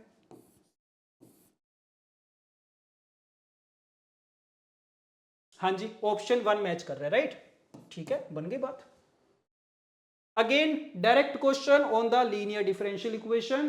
कैलकुलेशन थोड़ी ज्यादा बन सकती है, किसी क्वेश्चन में कम बनेगी, किसी में ज्यादा बनेगी, उसकी तो कोई चिंता करनी नहीं है हमें, राइट। सब कुछ आता तो है ही हमें। Coming to the next question, let y is equal to yx is the solution of the differential equation. देखने से पता चल रहा है लीनियर डिफरेंशियल इक्वेशन है, खुद ही इसने स्टैंडर्ड फॉर्म बना के दे रखी है, हमें तो दिमाग ही नहीं लगाना। और ये मैंने आपको पहले ही बताया कि भाई इतनी कॉम्प्लिकेटेड सी टर्म्स देख के डरने की जरूरत नहीं है, जब तुम सिंप्लीफाई करने बैठोगे अपने आप कोई ना कोई रास्ता निकल आएगा। यस, ठीक है। सो लीनियर डिफरेंशियल इक्वेशन से सॉल्व कर दूंगा मैं। कंडीशन दे रखी है c की वैल्यू फाइंड करने के लिए। पूछा क्या गया? Area enclosed by the curve fx equal to this and the line. तो कंबाइन कर दिए दो कंसेप्ट को, differential equation and area bounded. ठीक है, पहला काम तो ये करते हैं, सॉल्यूशन फाइंड करते हैं, एरिया तो बाद में आ ही जाएगा। Let us complete. क्या करें? इंटीग्रेटिंग फैक्टर फाइंड कर लें स्टार्टिंग में ही, e की power integral of this, right. दिख रहा है फिर से कि सर नीचे जो 1 प्लस एक्स स्क्वायर है उसका एग्जैक्ट डेरिवेटिव ऊपर पड़ा हुआ है। तो अगर सोच के देखो, अगर मैं 1 प्लस एक्स स्क्वायर को t पुट करूंगा ना, तो ये किस टाइप की सिचुएशन है? dt अपॉन टी स्क्वायर वाली सिचुएशन है। और dt अपॉन टी स्क्वायर क्या आ जाएगी? इंटीग्रेशन -1/t आ जाएगा। So we are getting the integral as e की पावर -1/t, ऐसा कुछ आ गया। सिंप्लीफाई और कर पाएंगे क्या? नहीं, और तो नहीं हो पाएगा, कोई नहीं, चलो यहीं पे छोड़ देते हैं। सॉल्यूशन लिखते हैं डायरेक्टली। सॉल्यूशन क्या होता है? y into integrating factor is equal to integral this thing x into e की power this into integrating factor. Integrating factor is this. सब कुछ सही चल रहा है। जस्ट मैं जल्दी से एक बार कैलकुलेशन वेरीफाई कर रहा हूं कि भाई कहीं कुछ गड़बड़ तो नहीं हो रही। 1 प्लस एक्स स्क्वायर को मैंने टी पुट करा था, ऊपर dt बन गया, नीचे टी स्क्वायर बन गया -1/t। ठीक है, सही लग रहा है। और अच्छी बात है कि सारा कैंसिल आउट ही हो रहा है, ये तो ये चीज बन गई। तो देख रहे हो, जिसको देख के हमें डर लग रहा था कि सर इतनी कॉम्प्लिकेटेड सी चीज आ गई है, वो तो हमारा कैंसिल आउट ही हो गया डायरेक्टली। सो एक्स के integration x square by 2 done. इतने इजीली सॉल्यूशन आ चुके हैं मेरे पास, राइट। c की वैल्यू फाइंड कर ले, x इक्वल टू 0 पे y इक्वल टू 0 था, क्या बन गया ये, तो c की वैल्यू भी 0 आ गई है। सो सॉल्यूशन आ चुका है मेरे पास। This is the solution, y into e की power this is equal to x square by 2। अब देखते हैं पूछा क्या गया था, किसका एरिया पूछा गया था हमसे। The area enclosed by the curve f x equal to y x into this. मजा आ गया, ये तो एग्जैक्टली यही चीज दे रखी है, वाई एक्स इंटू ई की पावर दिस थिंग। तो ये तो एक्स स्क्वायर बाई 2 है सर, इतना ज्यादा सिंपल हो गया फिर तो। So area bounded by f x equal to this and the line this. अब इससे ज्यादा इजी क्वेश्चन क्या होगा, स्टैंडर्ड पैराबोला दे रखे है, लाइन दे रखी है, उसके बीच का एरिया पूछा गया मेरे से, कर देते हैं। So let us try. So y is equal to x square by 2 एक कर्व है, दूसरा कर्व है y is equal to 4 plus x. दोनों के बीच का एरिया बाउंड्री फाइंड करने, तो क्या करूंगा मैं, ग्राफ प्लॉट कर लेते हैं जल्दी से। एक्स स्क्वायर बाई 2 तो अपवर्ड पैराबोला बन जाएगा, ऐसा कुछ बन गया। और लाइन कैसी बनेगी, y intercept is 4, x intercept is -4, ऐसा कुछ मान लेते हैं। So we need this area. बता दो कैसे फाइंड करेंगे। पता है हम सबको कि सर बस पॉइंट्स ऑफ इंटरसेक्शन एक बार अगर मुझे मिल जाए ना, P और Q, तो P और Q के बीच में लिमिट्स लगा के अपर कर्व माइनस लोअर कर्व कर देंगे। यस, यही करना होता है दो कर्व्स के बीच का जब भी एरिया फाइंड करने। तो जल्दी से पॉइंट्स P और Q फाइंड कर रहा हूं मैं, दोनों इक्वेशंस को सोल्व कर दो। तो एक y की वैल्यू दूसरे वाले में पुट कर रहे हैं। So we are getting x square minus 2x minus 8 is equal to 0। Factors बन गए हैं, बढ़िया बात है। तो दो वैल्यूज आ रही हैं x की, 4 and -2। Yes, so this point is -2 वाला पॉइंट, दिस पॉइंट इज 4 वाला point. So what is the area bounded now? The area would be, अब देखो दो तरीके हैं मेरे पास, ध्यान देना। एक तरीका तो सबको ही पता है, मेथड 1 क्या होगा कि area would be equal to -2 से लेके 4, upper curve minus lower curve. Upper curve की इक्वेशन क्या है, लाइन है अपर कर्व, तो दैट इज 4 प्लस एक्स, और लोअर कर्व की इक्वेशन एक्स स्क्वायर बाई 2। क्या लग रहा है इंटीग्रेशन कर पाएंगे? हाँ जी सर, इंटीग्रेशन हो जाएगी, लिमिट्स भी पुट कर देंगे, आंसर भी आ जाएगा। ये चीज आ गई है, कैलकुलेशन करना खुद से, आंसर आ जाएगा आपके पास। एक तो ये तरीका हो गया, कोई प्रॉब्लम नहीं है इसमें, बड़े इजीली सोल्व हो जाएगा। बस ये वाला जो स्टेप आता है ना, जिसमें लिमिट्स पुट करनी होती है, कैलकुलेशन एरर होने के चांसेस थोड़े से रहते हैं, तो थोड़ा ध्यान से करना पड़ता है यहाँ पे। दूसरा तरीका क्या है, अगर मैं इंटीग्रेशन के चक्कर में नहीं पढ़ना चाहता, तो मेरे पास ना एक डायरेक्ट रिजल्ट होता है कि भाई area is equal to d cube upon 6 times l. याद रख लो, बड़े काम आएगा। जब भी पैराबोला और लाइन के बीच का एरिया चाहिए होगा, मैं हमेशा ये वाला रिजल्ट यूज करूंगा। यस, डी क्या होते हैं, ये जो पॉइंट्स होते हैं ना इंटरसेक्शन वाले। एक काम करते हैं, डायग्राम बना के दिखा देते हैं आपको अलग से। ये मान लो पैराबोला है, ये लाइन है, इनके बीच का एरिया चाहिए। तो डी कैसे डिफाइन करा गया कि ये जो पॉइंट्स ऑफ इंटरसेक्शन होंगे पी और क्यू, इनसे अगर मैं परपेंडिकुलर ड्रॉप करूंगा टेंजेंट एट द वर्टेक्स पे, तो अगर ये टेंजेंट एट द वर्टेक्स है पैराबोला की, पी से मैंने परपेंडिकुलर ड्रॉप करा, क्यू से परपेंडिकुलर ड्रॉप करा, तो इस एम और एन के बीच का जो डिस्टेंस होगा, this is called as d. तो बेसिकली क्या बोल सकते हैं, प्रोजेक्शन बोल सकते हैं कि सर पी क्यू की प्रोजेक्शन ली गई है टेंजेंट एट द वर्टेक्स पे, तो दैट इज डी। और एल क्या है, length of the latus rectum of the parabola. तो अब इस वाली डायग्राम में देख के बताओ डी की वैल्यू क्या होगी। सो डी इज इक्वल टू कितना, कि सर जो फुट ऑफ परपेंडिकुलर्स हैं उनके बीच का डिस्टेंस 6 आ गया, -2 और 4 के बीच का distance, d is equal to 6। Latus rectum की लेंथ बताओ कितनी है। पैराबोला क्या था, y is equal to x square by 2 था, तो इसको अगर मैं x square equal to 4ay के साथ कंपेयर करूंगा, सो 4a की वैल्यू 2 आ गई है। So length of latus rectum is equal to 2, l is equal to 2। देख रहे हो, वैल्यूज पुट कर दो, आंसर आ जाएगा आपका। सो डी का cube upon 6 into L, 6 cancel out, 18 would be the answer. तो बिना इंटीग्रेशन के अगर करने, यहां से कर देंगे। बट ये वाला फॉर्मूला कब वैलिड है? जब भी एक पैराबोला और लाइन के बीच का एरिया चाहिए, only then it is valid, right? Okay, perfect, ठीक बात है। Coming to the next question, let y is equal to yx is the solution of the differential equation. देखना स्टार्ट कर दो किस टाइप की डिफरेंशियल इक्वेशन है। आगे देख लेते हैं, इंटरवल दे रखे हैं, ध्यान रखेंगे इसका, जरूरत पड़ेगी तो। y ऑफ पाई बाय 4, यहां से c आ जाएगा, अल्फा पूछा गया है, स्ट्रेट फॉरवर्ड सा क्वेश्चन है। डिफरेंशियल इक्वेशन देख के बता दो किस टाइप की है। देखना स्टार्ट करें। वेरिएबल सेपरेबल बनने के चांसेस लग रहे हैं? नहीं लग रहे सर, क्योंकि y वाली x वाली टर्म्स एक साथ चल रही हैं। यस, होमोजीनियस तो कभी नहीं बनेगा, ट्रिग्नोमेट्रिक फंक्शंस है। और लीनियर डिफरेंशियल इक्वेशन बन सकती है क्या? सोच के देखो, लीनियर डिफरेंशियल भी बनने के चांसेस है ही नहीं है। x में नहीं बन सकती क्योंकि ट्रिग्नोमेट्रिक फंक्शन चल रहे हैं x में, y में नहीं बन सकती क्योंकि एक्सपोनेंशियल फंक्शन चल रहा है y में, तो लीनियर भी नहीं बनेगी। और अगर लीनियर नहीं बनी तो दैट मीन्स बर्नौलीज भी नहीं बनेगी। लीनियर जैसी होती है बर्नौलीज तो कोई भी नहीं बन रहा। रिड्यूसिबल वाली चेक करके देख लो, रिड्यूसिबल टू वेरिएबल सेपरेबल, क्या x और y का फंक्शन चल रहा है? नहीं चल रहा है x और y का function. Homogeneous, linear function of x and y upon linear function of x and y चल रहा है क्या? नहीं चल रहा, तो ये भी नहीं काम कर रहे, तो गड़बड़ हो गई है। ऐसे क्वेश्चंस में आके स्टक होते हैं हम लोग एग्जाम के अंदर कि सर जितनी भी स्टैंडर्ड फॉर्म्स थी मैंने सारी की सारी सोच के देख ली, कोई नहीं काम कर रही। अब सोचो फिर, अब कॉमन सेंस काम आएगी। अब देखना पड़ेगा कि हमारा दिमाग कितना काम करता है अगर कोई ट्रिकी क्वेश्चन आ जाए तो। सोच के देखो, एक चीज जो देख के हमें ऑब्जर्व करनी आनी चाहिए, क्या कि सर tan x ना यहां भी पड़ा हुआ है, ये यहां भी पड़ा हुआ है। पहला थॉट हमेशा क्या होता है कि भाई किसी भी चैप्टर में, किसी भी क्वेश्चन में कोई भी चीज अगर बार बार रिपीट कर रही होती है उसकी सब्स्टिट्यूशन करी जाती है मोस्ट ऑफ द टाइम्स। तो सोच के देखो, अगर मैं tan x को t पुट करूं कुछ बात बनेगी क्या? बट अगर मैं सब्स्टिट्यूशन करूंगा उसका डेरिवेटिव भी प्रेजेंट होना चाहिए। तो क्या tan x का डेरिवेटिव प्रेजेंट है? हाँ जी सर, प्रेजेंट है, सीकेंट स्क्वायर x।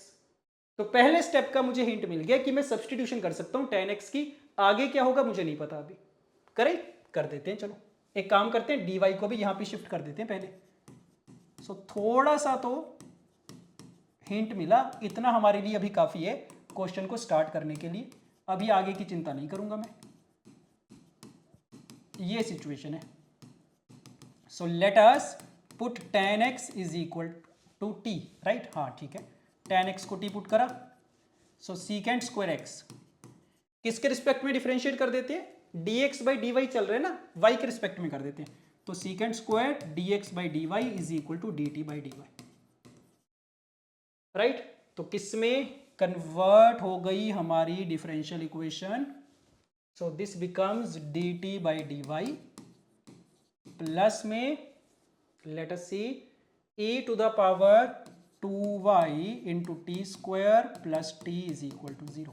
अब देख के बताओ, अब ये कोई स्टैंडर्ड फॉर्म बन रही है आफ्टर सब्स्टिट्यूशन? दोबारा देखना स्टार्ट करते हैं। वेरिएबल सेपरेबल नहीं बनेगी सर, होमोजीनियस नहीं बनेगी, linear differential equation dt by dy t में नहीं बनेगी, y में भी नहीं बनेगी। बट मुझे क्या दिख रहा है कि लीनियर डिफरेंशियल इक्वेशन तो नहीं बन रही, बट बर्नौलीज बन रही है। पता है सबको बर्नौलीज क्या होती है? नहीं पता तो देखो, यहां पे देखते हैं अलग से कि dy by d x plus p into y is equal to q. ये फॉर्म तो आती है सबको, लीनियर डिफरेंशियल इक्वेशन होती है। इसी में अगर मैं यहां पे एक एक्स्ट्रा टर्म ले आऊं ना y की पावर n, तो ये बन जाती है हमारी बर्नौलीज। ये स्टैंडर्ड फॉर्म है बर्नौलीज के। यस, तो चेक करो, इसी वाले फॉर्मेट में तो है ये कि dt बाई डी वाली टर्म है सर, और t वाली टर्म भी है, और इसको अगर मैं दूसरी साइड पे भेज दूं तो t की पावर n वाली टर्म भी है। तो यस, दिस इज बर्नौलीज। और जैसे ही मुझे पता चला बर्नौलीज है, इसको सोल्व करने का स्टैंडर्ड तरीका होता है। क्या तरीका है वो भी सीख लो। सारी इक्वेशन को ना y की पावर n से डिवाइड करा जाता है। तो क्या बना? ऐसा कुछ बना, डिवाइड कर दिया, और उसके बाद नेक्स्ट स्टेप में क्या करा जाता है? इसकी सब्स्टिट्यूशन करी जाती है t। जैसे तुम इसकी सब्स्टिट्यूशन करोगे क्या बन जाएगा? ये reducible to linear differential equation है, तो लीनियर डिफरेंशियल इक्वेशन बन जाएगी। ये स्टैंडर्ड तरीका है बर्नौलीज को सोल्व करने का। तो मैं फॉर्म भी याद रखूंगा कि ये फॉर्म होती है, तरीका भी याद रखूंगा। जैसे तुमने इतना काम करा ये लीनियर में कन्वर्ट हो जाएगा, आगे का काम करना आता है हमें। यस, कर दें सोल्व। क्या करना है, टी स्क्वायर से डिवाइड करना था, कर देते हैं। ये चीज बनी। उसके बाद क्या सीखा था कि यहां पे जो टर्म होती है इसकी सब्स्टिट्यूशन करी जाती है, मतलब इसकी सब्स्टिट्यूशन करूंगा मैं, z मान लेते हैं इसको। और अगर तुम इसको z मानोगे, इसका डेरिवेटिव कितना, -1/t² y के रिस्पेक्ट में डिफरेंशिएट कर रहा हूं मैं, dt/dy is equal to dz/dy। सो देख रहे हो कि ये वाली जो पूरी टर्म थी ना 1/t² dt/dy, ये पूरा एडजस्ट हो जाएगा dz/dy में। तो ये किस में कन्वर्ट हो गया। नेक्स्ट स्टेप क्या बनेगा, कर दो complete. So this complete thing is -dz/dy plus में z is equal to e⁻²y। बन गई सर बात, लीनियर डिफरेंशियल इक्वेशन बन गई है। z में माइनस से भी मैं मल्टीप्लाई कर ही देता हूं, कोफिशिएंट 1 बना ही लेते हैं dz/dy का। ये चीज आ चुकी है मेरे पास। अब कोई नहीं रोक सकता इस क्वेश्चन को सॉल्व होने से। This is the linear differential equation. कर दे, कर देते। Let us find the integrating factor. e⁻∫−1 किसके रिस्पेक्ट में कर रहे हैं, y डिपेंडेंट वेरिएबल है, y के रिस्पेक्ट में कर रहे हैं, राइट। तो e⁻−y बन गया। और सॉल्यूशन क्या आ गया, the solution is, independent variable कौन सा है, z है, तो z इंटू आएगा। उल्टा बोल दिया था हालांकि मैंने, सॉरी। y यहां पे इंडिपेंडेंट वेरिएबल है, z डिपेंडेंट वेरिएबल है, sorry. Solution would be z into integrating factor is equal to integral of this thing into integrating factor dy। Done हो गया। z की वैल्यू चाहो तो पुट कर देते हैं अभी से। z क्या था मेरा, 1/t था। उसके बाद t की वैल्यू भी तो पुट करनी पड़ेगी ना। इसकी इंटीग्रेशन हो जाएगी, माइनस बाहर रख लो। क्या बन गया ये, e⁻−3y बन गया। हो जाएगा, क्या आ जाएगा, e⁻−3y अपॉन में -3 प्लस c। राइट, ये सॉल्यूशन आ चुका है मेरे पास। t को भी फाइनली रिप्लेस कर देते हैं। क्या लिया था हमने, t को tan x लिया था। So e⁻−y upon tan x is equal to e⁻−3y upon 3 plus c। This is the solution of the equation. कहां से पास कर रहा था, π/4 और 0 से पास कर रहा था, पुट कर देते हैं इसमें। So x is equal to π/4, y is equal to 0। Yes, क्या बनेगा, e⁻0 1, ये भी 1 बन गया। So 1 is equal to 1/3 plus c। Calculation check करते जाना, c की वैल्यू 2/3 आ गई है। और finally y π/6 is equal to alpha. x को π/6 पुट करना है। अब ये भी करके देख लेते हैं y की वैल्यू क्या आ रही है। सो x को π/6, y को अल्फा पुट कर रहा हूं मैं directly, right. So let us see. So e⁻−α upon tan π/6, 1/√3 है तो √3 हो गया। e⁻−3α upon 3 plus c। खतरनाक सी चीज आ रही है थोड़ी। तो अगर मैं 3 से मल्टीप्लाई कर दूंगा सारी इक्वेशन को, तो क्या बनेगा ये, 3√3 e⁻−α is equal to 2 plus e⁻−3α। Yes, e⁸ पूछा गया था मेरे से। तो एक चीज पक्की है सर, कहीं ना कहीं पे हमने गलती करी है। सही बात है। अब गलती कहां पे करी है ये हमें बैठ के ढूंढना पड़ेगा। चेक करो एक बार, e⁸ y π/4 is equal to 0 से ही करा हमने। तो जब x की वैल्यू π/4 है, y की वैल्यू 0 है, तो ये 1 हो गया था, ये 1/3 हो गया था। ठीक है,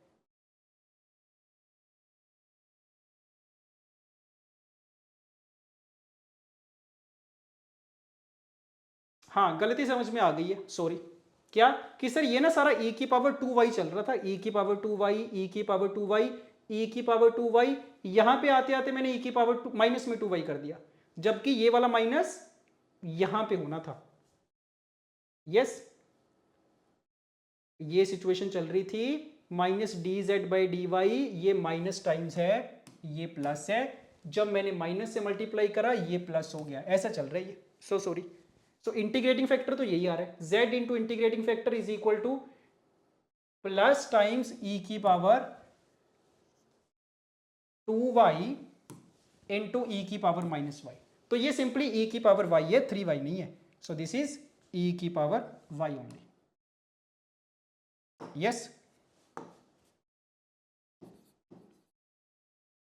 अच्छा, तो फिर से z की वैल्यू ये e की पावर y के इंटीग्रेशन इज e की पावर y ओनली.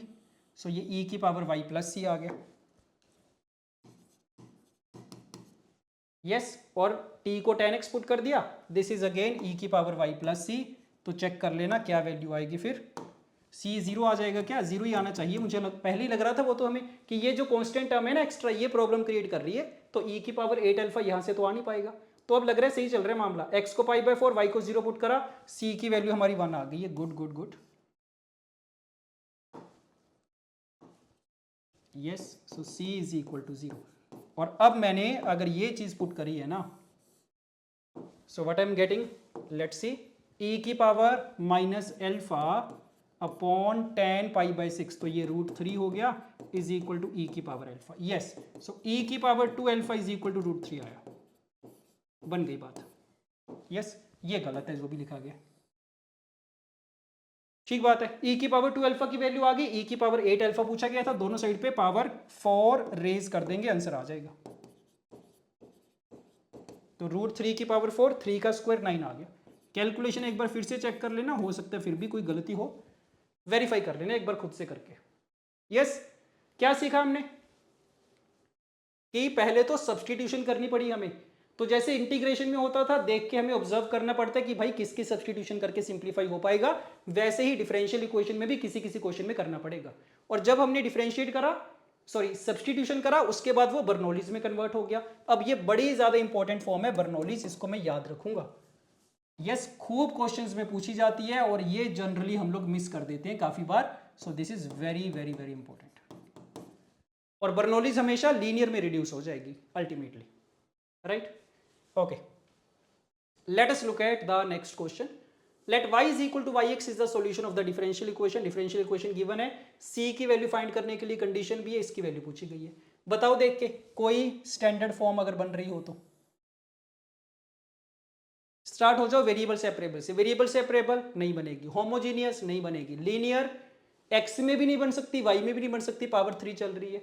बर्नौलीज अगर लीनियर जैसी फॉर्म नहीं है तो बर्नौलीज भी नहीं बनेगी, लीनियर जैसे ही होता है बर्नौलीज भी. तो जितनी भी स्टैंडर्ड फॉर्म्स हैं वो सारी की सारी तो फेल हो गई हैं सर.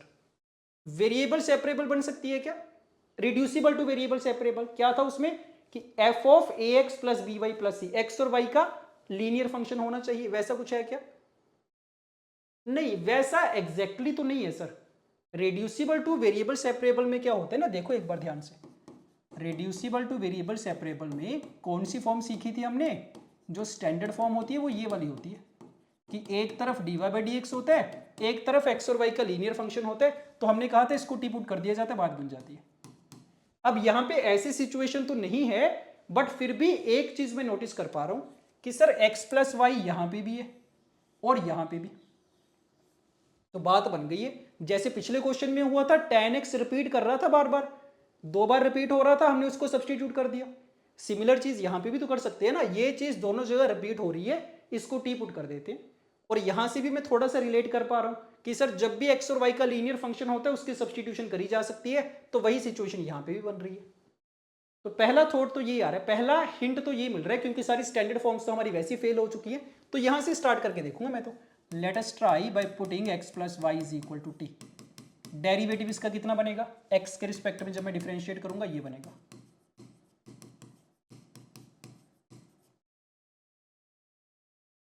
तो थोड़ा थोड़ा कॉन्फिडेंस आ रहा है कि सही जा रहे हैं. क्यों? क्योंकि देखो ये -1 को अगर मैं उस तरफ शिफ्ट करूंगा तो 1 plus d y by d x तो मेरे पास है ही है. जैसे पिछले क्वेश्चन में क्या था, tan x का डेरिवेटिव सीकेंड स्क्वायर x मेरे पास था ही. तो बढ़िया बात है सर, ये सारा ना dt बाई डी एक्स बन गया. तो लिख के देखते हैं एक बार. So dt by d x is equal to में क्या बनेगा, 2x t क्यूब माइनस में x इंटू टी. बड़ी सिंपल सी फॉर्म बन गई लगती है देखने में. तो देख के बताओ सोल्व कर पाएंगे? अब कोई स्टैंडर्ड फॉर्म बन रही है क्या? होमोजीनियस नहीं बन रही. वेरिएबल सेपरेबल, वेरिएबल सेपरेबल बन सकती है सर. लीनियर भी नहीं बन रही, बर्नौलीज भी बन रही है. ये तो दो तरीके मिल गए सर इसके. तो मुझे कैसे चेक करो, dt by d x plus x into t is equal to 2x into t cube. तो this is the Bernoulli's equation. No, सारा कुछ लीनियर जैसा है बट लास्ट में टी की पावर एन वाली फॉर्म आ गई है। क्या करूंगा मैं, टी क्यूब से डिवाइड करके सब्सटीट्यूशन कर दूंगा, सोल्व हो जाना चाहिए। तो एक तो ये तरीका दिख रहा है मुझे, so I will put 1/t² is equal to something, solve हो जाएगा। So this is method number 1 बोल देते हैं। बट इतना कुछ करने की क्या जरूरत है, क्योंकि मुझे पता है कैलकुलेशन तो इसमें खूब बनेगी। पहले लीनियर डिफरेंशियल इक्वेशन में कन्वर्ट करा जाएगा, उसके बाद उसकी कैलकुलेशन करी जाएगी। दूसरा बढ़िया तरीका क्या नजर आ रहा है कि सर वेरिएबल सेपरेबल भी तो बनी रही है ना। कैसे, dt/dx इज इक्वल टू, हाँ जी x तो कॉमन ही आ जाएगा, बाकी सारी t वाली टर्म्स बच जाएंगी। So we are getting dt/this is equal to x dx। सही बात है, तो यहीं से करूंगा मैं तो। वेरिएबल सेपरेबल से अगर हो रहा है तो बर्नौली से कोई क्यों करेगा। डन, तो करते हैं इसको सॉल्व। ठीक है, यहां से ट्राई करते हैं मेथड नंबर 2 से। देख के बता दो कैसे इंटीग्रेट करोगे। t तो चलो मैंने कॉमन ले लिया, मान लो 2t² - 1 और राइट हैंड साइड पे x²/2 प्लस, ये सिचुएशन है। Tell me how to integrate this function. क्या आइडिया लगना चाहिए कि नीचे फैक्टर्स बन रखे हैं सर, तो ना मैं इसको पार्शियल फ्रैक्शन से सॉल्व कर सकता हूं। नहीं पता है हमें कि 1/t इंटू 2t² - 1 इसकी पार्शियल फ्रैक्शन कैसी बनेगी, a/t plus bt plus c/2t² - 1 इस टाइप की बन जाएगी। या फिर अगर तुम चाहो तो इसको भी फर्दर फैक्टराइज कर सकते हो, √2t - 1 √2t + 1, तो 3 लीनियर फैक्टर्स में कन्वर्ट हो जाएगा। तो एक तो यहां से कर सकते हैं, बट अगेन थोड़ी कैलकुलेशन ज्यादा बनेगी, ABC फाइंड करना पड़ेगा। मुझे तो एक दूसरा तरीका भी नजर आ रहा है इसका, ध्यान दो। काफी स्टैंडर्ड सी फॉर्म है, इंटीग्रेशन में काफी क्वेश्चंस होते हैं ऐसे। क्या करूंगा ना मैं, t² को बाहर लेके आ रहा हूं, ये चीज बनी। लग गया आइडिया क्या करना चाह रहे हैं। अब मैं क्या करूंगा, इसकी सब्सटीट्यूशन करूंगा। तो सोच के देखो, 2 - 1/t² को अगर मैं z पुट कर दूं, इसका डेरिवेटिव कितना बनेगा, 2/t³ dt is equal to dz। और ये तो मेरे पास है ये ऑलरेडी dt/t³, तो कितना आ गया, ये 1/2 dz आ गया। So this is coming out to be 1/2 integral dz/z। Calculation देख लो एक बार, सही है क्या, 1/2 हो गया, वो z हो गया। सही है सर, बिल्कुल ठीक है। This is equal to x²/2 plus, done. और dz/z किस में आ गया, ln में आ गया। और मैंने आपको बताया था हमेशा मॉडुलस के साथ लिखूंगा मैं। तो बाई चांस आज हमें कोई ऐसा क्वेश्चन देखने को नहीं मिला जिसमें अगर मैं मॉडुलस ना यूज करूं तो क्वेश्चन गलत हो जाए, बट ऐसे क्वेश्चन आते हैं डिफरेंशियल इक्वेशन के अंदर। 2024 में ऐसा नहीं आया, बट याद रखना मॉडुलस का यूज करना है हमें हमेशा, राइट। तो क्या करें, सब कुछ हो चुका है, बस वापस से रिप्लेसमेंट कर देते हैं, फिर c फाइंड कर लेंगे ना। z की वैल्यू कितनी थी, 2 - 1/t²। t की वैल्यू कितनी थी, t था हमारा x + y। कर दो, वैल्यूज पुट कर दो। 2 को भी चाहो तो मैं उस तरफ शिफ्ट कर ही देता हूं। सो ln ऑफ मोड के अंदर 2 - 1/t² और t हमारा ये था, दिस इज इक्वल टू 2 से मल्टीप्लाई करेंगे तो x² + k आ गया। 2c को हमने नया कॉन्स्टेंट मान लिया k।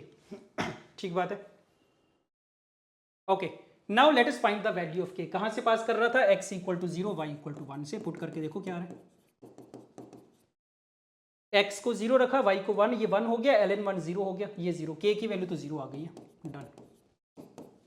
और फाइनली क्या पूछा गया, इसकी वैल्यू पूछी गई है। अब यहां पे भी ध्यान देना, थोड़ा कंफ्यूजिंग सा मामला लग रहा है, ध्यान से करेंगे। सो y ऑफ 1/√2 चाहिए, दैट मींस x को 1/√2 पुट करूंगा मैं। तो यहां पे ले जाओ इसको, x को 1/√2 पुट करके देखते हैं, y की वैल्यू चाहिए मुझे। यस, करते हैं थोड़ा। सो दिस इज ln ऑफ, और एक काम चलो बाद में करते हैं, कोई बात नहीं। सो ln of 2 - 1/x + y, this is x, y तो हमें चाहिए, ये बना। राइट हैंड साइड पे x² इज 1/2, ऐसा कुछ आ गया। और मुझे दिख रहा है कि जो मेरे ऑप्शंस है ना वो e की टर्म्स में चाहिए, तो ln तो खत्म कर देते हैं, दूसरी तरफ भेज देंगे तो e में आ जाएगा। सो 2 - 1/, अच्छा एक अच्छी चीज नजर आ रही है कि सर जो मेरे से पूछा गया था ना 1/√2 + y का स्क्वायर, वो एग्जैक्टली यहां पे क्रिएट हो गया, राइट। तो ठीक है, इसको मैं कुछ मान लूं क्या, इसको मान लेते हैं कुछ p बोल देते हैं इसको, ऐसे कुछ रैंडम सा नंबर p बोल दिया इसको, तो मुझे p की वैल्यू तो चाहिए। सो क्या सिचुएशन है, 2 minus 1/p is equal to e की पावर 1/2 बन गई लगती है बात फिर तो। So 1/p is equal to 2 minus under root of e, so p is equal to 1/this। चेक करो ऑप्शंस में है क्या ये, तो हाँ जी option 4 is correct. Done. Again very very very good question. पहले सब्सटीट्यूशन करनी पड़ी। ऐसे क्वेश्चन सबसे ज्यादा मुश्किल माने जाते हैं कि जिसमें पहले सब्सटीट्यूशन करी जाती है तब जाके कोई स्टैंडर्ड फॉर्म बनती है, क्योंकि ये प्योरली ऑब्जर्वेशन का खेल है कि किसकी सब्सटीट्यूशन करूंगा मैं। Okay fine, done. Coming to the next question, let alpha mod x is equal to mod y, कुछ भी रैंडम सा दे रखा है। Alpha and beta are the natural number, ध्यान रखेंगे नेचुरल नंबर स्पेसिफिकली दिया है, कोई ना कोई कारण होगा इसके पीछे। Be the solution of the differential equation this y of 1 is given alpha plus beta पूछा गया, तो ये डिफरेंशियल इक्वेशन है मेरे पास। क्या लग रहा है क्या करेंगे? पहली बात तो सारी चीजें ना बिखरी हुई हैं, dx वाली टर्म्स भी dy वाली टर्म्स भी। तो इसमें एक तरीका तो ये हो सकता है, सोचने का तरीका क्या हो सकता है, एक अप्रोच तो ये हो सकती है कि सर मैं ना dx से डिवाइड कर देता हूँ सारी इक्वेशन को, dy by dx वाली टर्म एक साथ कर लेते हैं, फिर चेक कर लेंगे किस टाइप की इक्वेशन बन रही है, लीनियर बन रही है क्या, होमोजीनियस बन रही है क्या। एक तो ये तरीका, या फिर dy से भी डिवाइड कर सकते हैं, dx by dy में सोच के देख लेंगे कि कुछ स्टैंडर्ड फॉर्म बन रही है कि नहीं बन रही। यस। और तीसरा तरीका, तीसरा हिंट क्या मिलता है ऐसे क्वेश्चंस में कि जब भी ऐसी ढेर सारी dx dy वाली टर्म्स सेपरेट करके लिखी होती है ना, काफी ज्यादा चांसेस होते हैं कि एग्जैक्ट डिफरेंशियल इक्वेशन से सॉल्व होना होगा। यस। और एग्जैक्ट डिफरेंशियल इक्वेशन की खास बात क्या है, देखो कुछ क्वेश्चन आपको ऐसे देखने को मिलेंगे जो एग्जैक्ट से भी सॉल्व हो रहे होंगे, किसी दूसरे तरीके से भी, बट जो भी क्वेश्चन एग्जैक्ट से सॉल्व होना पॉसिबल है ना, तो कोशिश किया करो कि इसी से सॉल्व कर पाए। इसमें very less calculation is there, बड़ा कम टाइम लगता है, 3-4 स्टेप्स में हमारा पूरा क्वेश्चन सॉल्व हो जाता है। तो मैं तो पहला जो मेथड ट्राई करूंगा एग्जैक्ट डिफरेंशियल इक्वेशन वाला करूंगा ऐसे क्वेश्चन में। अब एग्जैक्ट डिफरेंशियल इक्वेशन काफी लोगों को सोल्व करनी नहीं आती, अप्लाई करनी नहीं आती, तो क्या करेंगे ना, 3 रिजल्ट्स याद रखेंगे एग्जैक्ट के लिए। तो तरीका सुनो, एग्जैक्ट के बारे में कैसे सोचा जाता है कि किस डायरेक्शन में प्रोसीड करना है। 3 रिजल्ट्स याद रखेंगे। पहला रिजल्ट क्या कि x इंटू वाई का डेरिवेटिव होता है x dy plus y d x, ये पहला रिजल्ट है। दूसरा रिजल्ट x अपॉन वाई का डेरिवेटिव क्या होता है y dx minus x d y upon y square. तीसरा result derivative of y upon x। ये 3 बेसिक से रिजल्ट्स हैं, एक्स्ट्रा कुछ करना भी नहीं है, तीनों की तीनों आते तो हैं ही हमें। पहले में प्रोडक्ट रूल लगाया गया, दूसरे में क्वोशिएंट रूल, तीसरे में क्वोशिएंट रूल, बस लिखने की फॉर्म थोड़ी सी डिफरेंट है। तो ये 3 रिजल्ट्स अगर तुम याद कर लोगे, मेरे सारे क्वेश्चन सॉल्व हो जाएंगे एग्जैक्ट डिफरेंशियल इक्वेशन के। तो जब भी मुझे क्वेश्चन में ये चीज देखने को मिलेगी, मुझे देख के पता चलना चाहिए कि इसको ऐसे लिखा जा सकता है। जब भी किसी क्वेश्चन में तुम्हें ये देखने को मिलेगा y dx minus x d y, मैं उसको इस वाले फॉर्मेट में लिख सकता हूं। जब भी x d y minus y d x देखने को मिलेगा, उसको मैं इस वाले फॉर्मेट में लिख सकता हूं। ऐसे याद रखा जाएगा इसको, राइट। तो ठीक है, स्टार्ट करें एक बार, इसको संभाल के रखो। एक बार हम अपने क्वेश्चन पे जाते हैं। क्या करते हैं, अभी कुछ नहीं समझ में आ रहा, सारी ब्रैकेट्स को ओपन कर दो, फिर देखेंगे ध्यान से। एक्स डी वाई, अच्छा एक तो वैसे समझ में आ भी रहा है सर, ऐसा भी नहीं है कि नहीं समझ में आ रहा, अरे जरूरत नहीं है इसमें। तो क्या बन रहा है कि ये वाली जो पूरी चीज है ना, देखो मैं एक बार लिख रहा हूं ध्यान से, x d y minus y d x plus x y x d y plus y d x, ये चीज ये। तो देख के आइडेंटिफाई करना स्टार्ट करो। जो जो 3 रिजल्ट्स मैंने याद करे थे उसमें से कुछ बन रहा है। एक तो ये बन रहा है सीधे सीधे, क्या, derivative of x into y. एक और चीज कि अगर तुमने यहां पे x इंटू वाई का डेरिवेटिव बना लिया ना, तो यहां पे x इंटू वाई वाली टर्म अगर पड़ी भी रहे, मुझे कोई चिंता नहीं है, इसको मैं इंटीग्रेट कर पाऊंगा बड़े इजीली। तो जिस वेरिएबल का डेरिवेटिव तुमने बनाया, उस वेरिएबल का फंक्शन यहां पे प्रेजेंट होने में मुझे कोई प्रॉब्लम नहीं है। तो ये पूरे का पूरा मैं इंटीग्रेट कर सकता हूं डायरेक्टली। अच्छा इसको देखते हैं, x d y minus y d x, ये कहां से दिख रहा है मुझे, यहां से, कि सर इसको तो y अपॉन एक्स के डेरिवेटिव में कन्वर्ट कर सकता हूं मैं। यस, बट उसके लिए नीचे एक्स स्क्वायर होना चाहिए। तो एक काम ये कर रहा हूं मैं, देखो एक तरीका ये समझ में आ रहा है, मेथड 1 क्या करते हैं, कि नीचे एक्स स्क्वायर से डिवाइड कर देते हैं, तो दूसरे वाले को भी करना पड़ेगा, फिर ये आ गया। सो पूरी इक्वेशन को मैंने एक्स स्क्वायर से डिवाइड कर दिया। ये तो सारा क्या था, derivative of x into y था। अब देखना ध्यान से, ये बन चुका है derivative of y upon x, जो मैंने बनाना चाहा था। ये वाई अपॉन एक्स है, ये derivative of x into y is equal to 0 है। अब ये तो अपने आप में कंप्लीट डेरिवेटिव है, इसकी इंटीग्रेशन हो जाएगी। ये कंप्लीट डेरिवेटिव है, इसकी इंटीग्रेशन हो जाएगी। बट इसका क्या करोगे, ये कहां जाएगा, देख पा रहे हो? हाँ जी सर, यहां पे y अपॉन एक्स का वेरिएबल प्रेजेंट है, तो इस वाले फंक्शन को भी मैं इसके साथ भेज दूंगा, फिर इंटीग्रेट कर पाएंगे हम लोग। तो बन गई बात। करो इसको यहां पे शिफ्ट करके लिख देते हैं। सो ये 1 अपॉन वाई बाई एक्स है, यहां पे derivative of y by x है। तो kind of variable separable form ही है ये, कि भाई जहां जहां पे ये वाला वेरिएबल था उसके साथ इसी वाले फंक्शन को हमने अटैच कर दिया। अब क्या करेंगे, अब कुछ नहीं करना, इंटीग्रेशन करनी है। अब मेन जो काम था सोचने वाला, ऑब्जर्वेशन वाला, वो कंप्लीट हो गया। अब एक स्टेप में मेरा आंसर आ जाएगा, आगे कुछ नहीं करना, कैलकुलेशन में कुछ नहीं करना। क्या आ गया सोच के देखो, y अपॉन एक्स को अगर मैं t की तरह ट्रीट करूंगा तो dt बाई टी वाली सिचुएशन है, इंटीग्रेशन क्या, ln of mode of t, plus इसको इंटीग्रेट करूंगा एक्स वाई आ जाएगा। जीरो की इंटीग्रेशन जीरो नहीं होती, सी होती है। ये रिजल्ट आ गया मेरे पास, सॉल्यूशन आ चुका है मेरा। राइट, देख रहे हो, कैलकुलेशन के नाम पे एक सिंगल स्टेप। एक तो ये तरीका, बट मुझे ना एक और दूसरा तरीका भी समझ में आ रहा था, वो भी एक बार देख लेते हैं। मेथड 2 क्या समझ में आ रहा था कि क्या कर सकते थे कि ये जो x इंटू वाई है ना, इससे ही अगर मैं डिवाइड करवा देता सारी इक्वेशन को पहली, तो भी तो बात बन जाती। क्यों, इसको x इंटू वाई से डिवाइड करवाएंगे, 1 बाई वाई बन गया। ये सेकंड वाले को x इंटू वाई से डिवाइड करवाएंगे, 1 बाई एक्स बन गया। और ये तो कंप्लीट डेरिवेटिव था ही, तो बन गई ना बात। ये इंटीग्रेट हो जाएगा, इसमें dy के साथ y वाले फंक्शन ये हो जाएगा, dx के साथ x वाले फंक्शन ये हो जाएगा।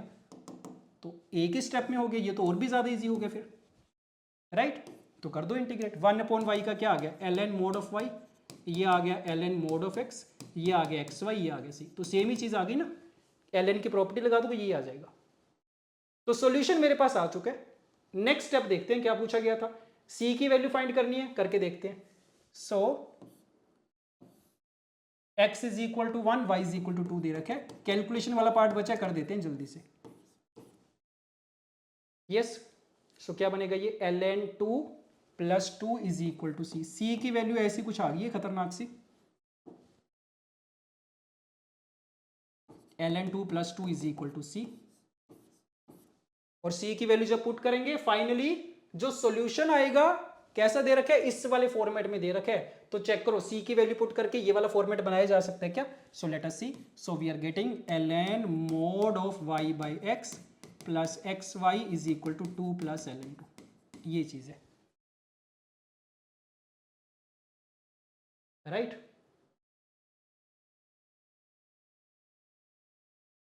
ओके, तो अगर उस वाले फॉर्मेट में बनाना है, एक चीज मुझे दिखाई दे रही है कि सर एक्सपोनेंशियल वाली टर्म्स चाहिए, तो मतलब ln को खत्म करना पड़ेगा। मैं एक काम कर रहा हूं, एक्स वाई को दूसरी तरफ भेज देते हैं और एक्सपोनेंशियल वाली टर्म क्रिएट कर लेते हैं फिर। So ln of this thing is equal to 2 plus ln 2 minus x Y.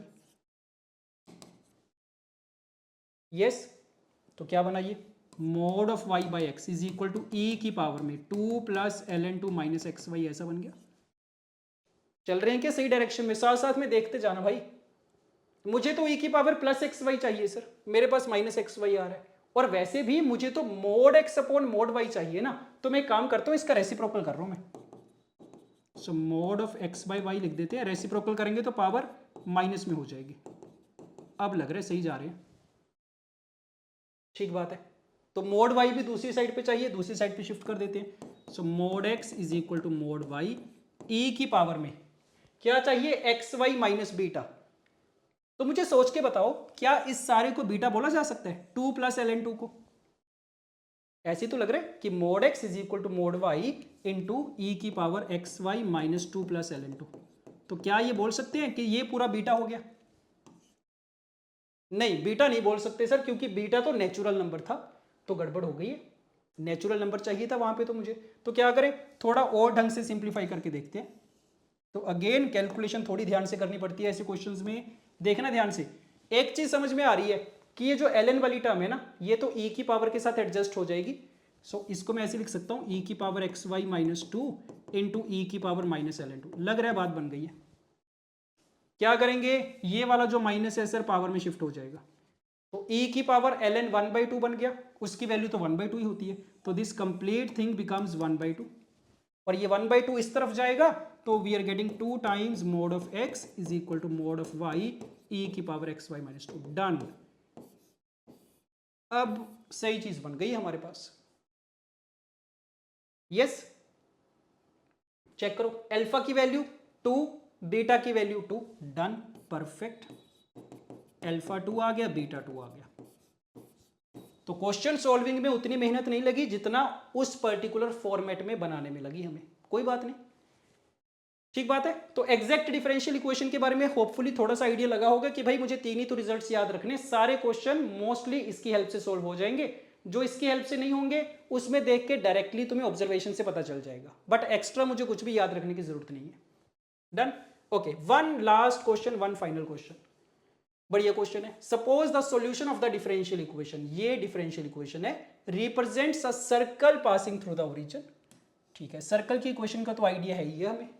Then the radius of the circle, radius भी फाइंड करना आता ही अगर इक्वेशन आ जाए तो मेन काम क्या करना है, डिफरेंशियल इक्वेशन ही सोल्व करनी है अल्टीमेटली। तो देख के बताओ क्या आइडिया लग रहा है, कैसे सोल्व करोगे।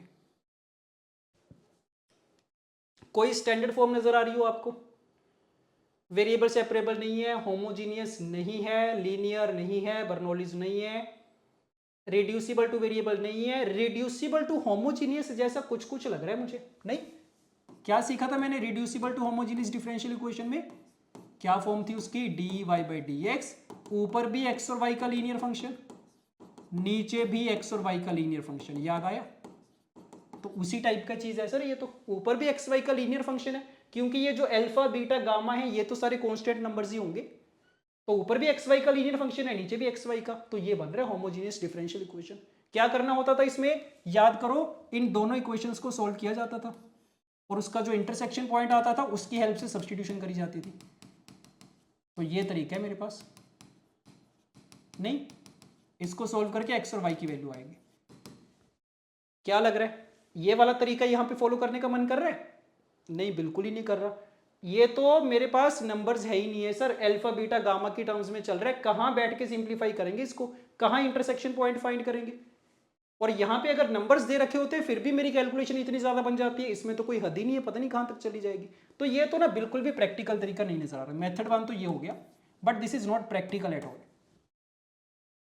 दूसरा तरीका क्या है, एक नई चीज सीखते हैं, मेथड 2। ध्यान देना, ये जो तुमने सीखी है ना reducible to homogeneous differential equation, इसी की एक पर्टिकुलर फॉर्म देखना।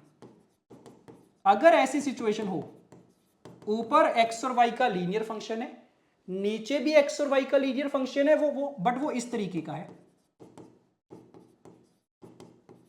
बड़े ध्यान से देखना इसको, क्यू वाई प्लस आर लिख देता हूं, एक ही बात है वैसे तो। देखो ध्यान से, ऊपर भी एक्स वाई का लीनियर फंक्शन, नीचे भी एक्स वाई का लीनियर फंक्शन, बट एक स्पेशल चीज क्या है इसके बारे में कि भाई ये जो y का कोफिशिएंट है और जो x का कोफिशिएंट है दोनों एक दूसरे के नेगेटिव है।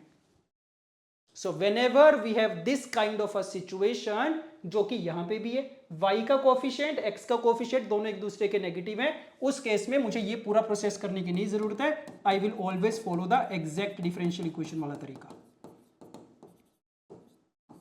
ये चीज आई एज्यूम कि हमें शायद पहले से नहीं पता होगी, तो इसको याद रखूंगा मैं।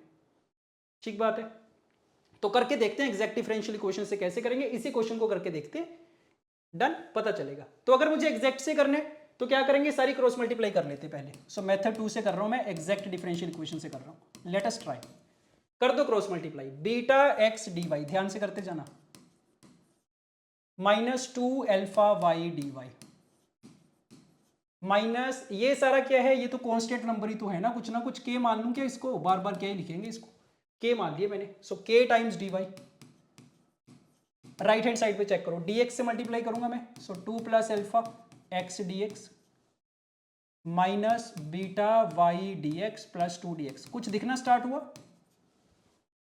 कैसे सोचना इसको कि सर इसकी तो मुझे कोई चिंता नहीं है, इसमें तो dx वाला वेरिएबल है, एक्स का फंक्शन है साथ में, इसको मैं डायरेक्टली इंटीग्रेट कर सकता हूँ, इसकी मुझे कोई चिंता नहीं है, डायरेक्टली इंटीग्रेट कर सकते हैं, इसको डायरेक्टली इंटीग्रेट कर सकते हैं, इसको डायरेक्टली इंटीग्रेट कर सकते हैं।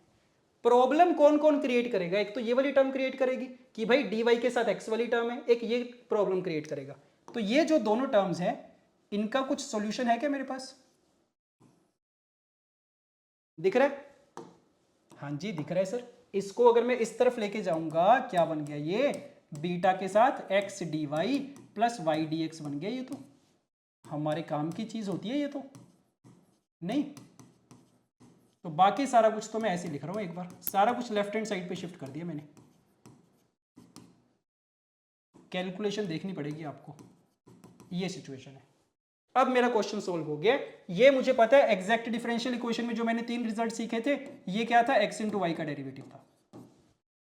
अब सारे के सारे इंटीग्रेबल फंक्शन है, सबको मैं डायरेक्टली इंटीग्रेट कर सकता हूं। सो लेट अस इंटीग्रेट। ये भी इंटीग्रेट हो गया, इंटीग्रेट हो गया, इंटीग्रेट हो गया, इंटीग्रेट हो गया, इंटीग्रेट हो गया, इंटीग्रेट हो गया।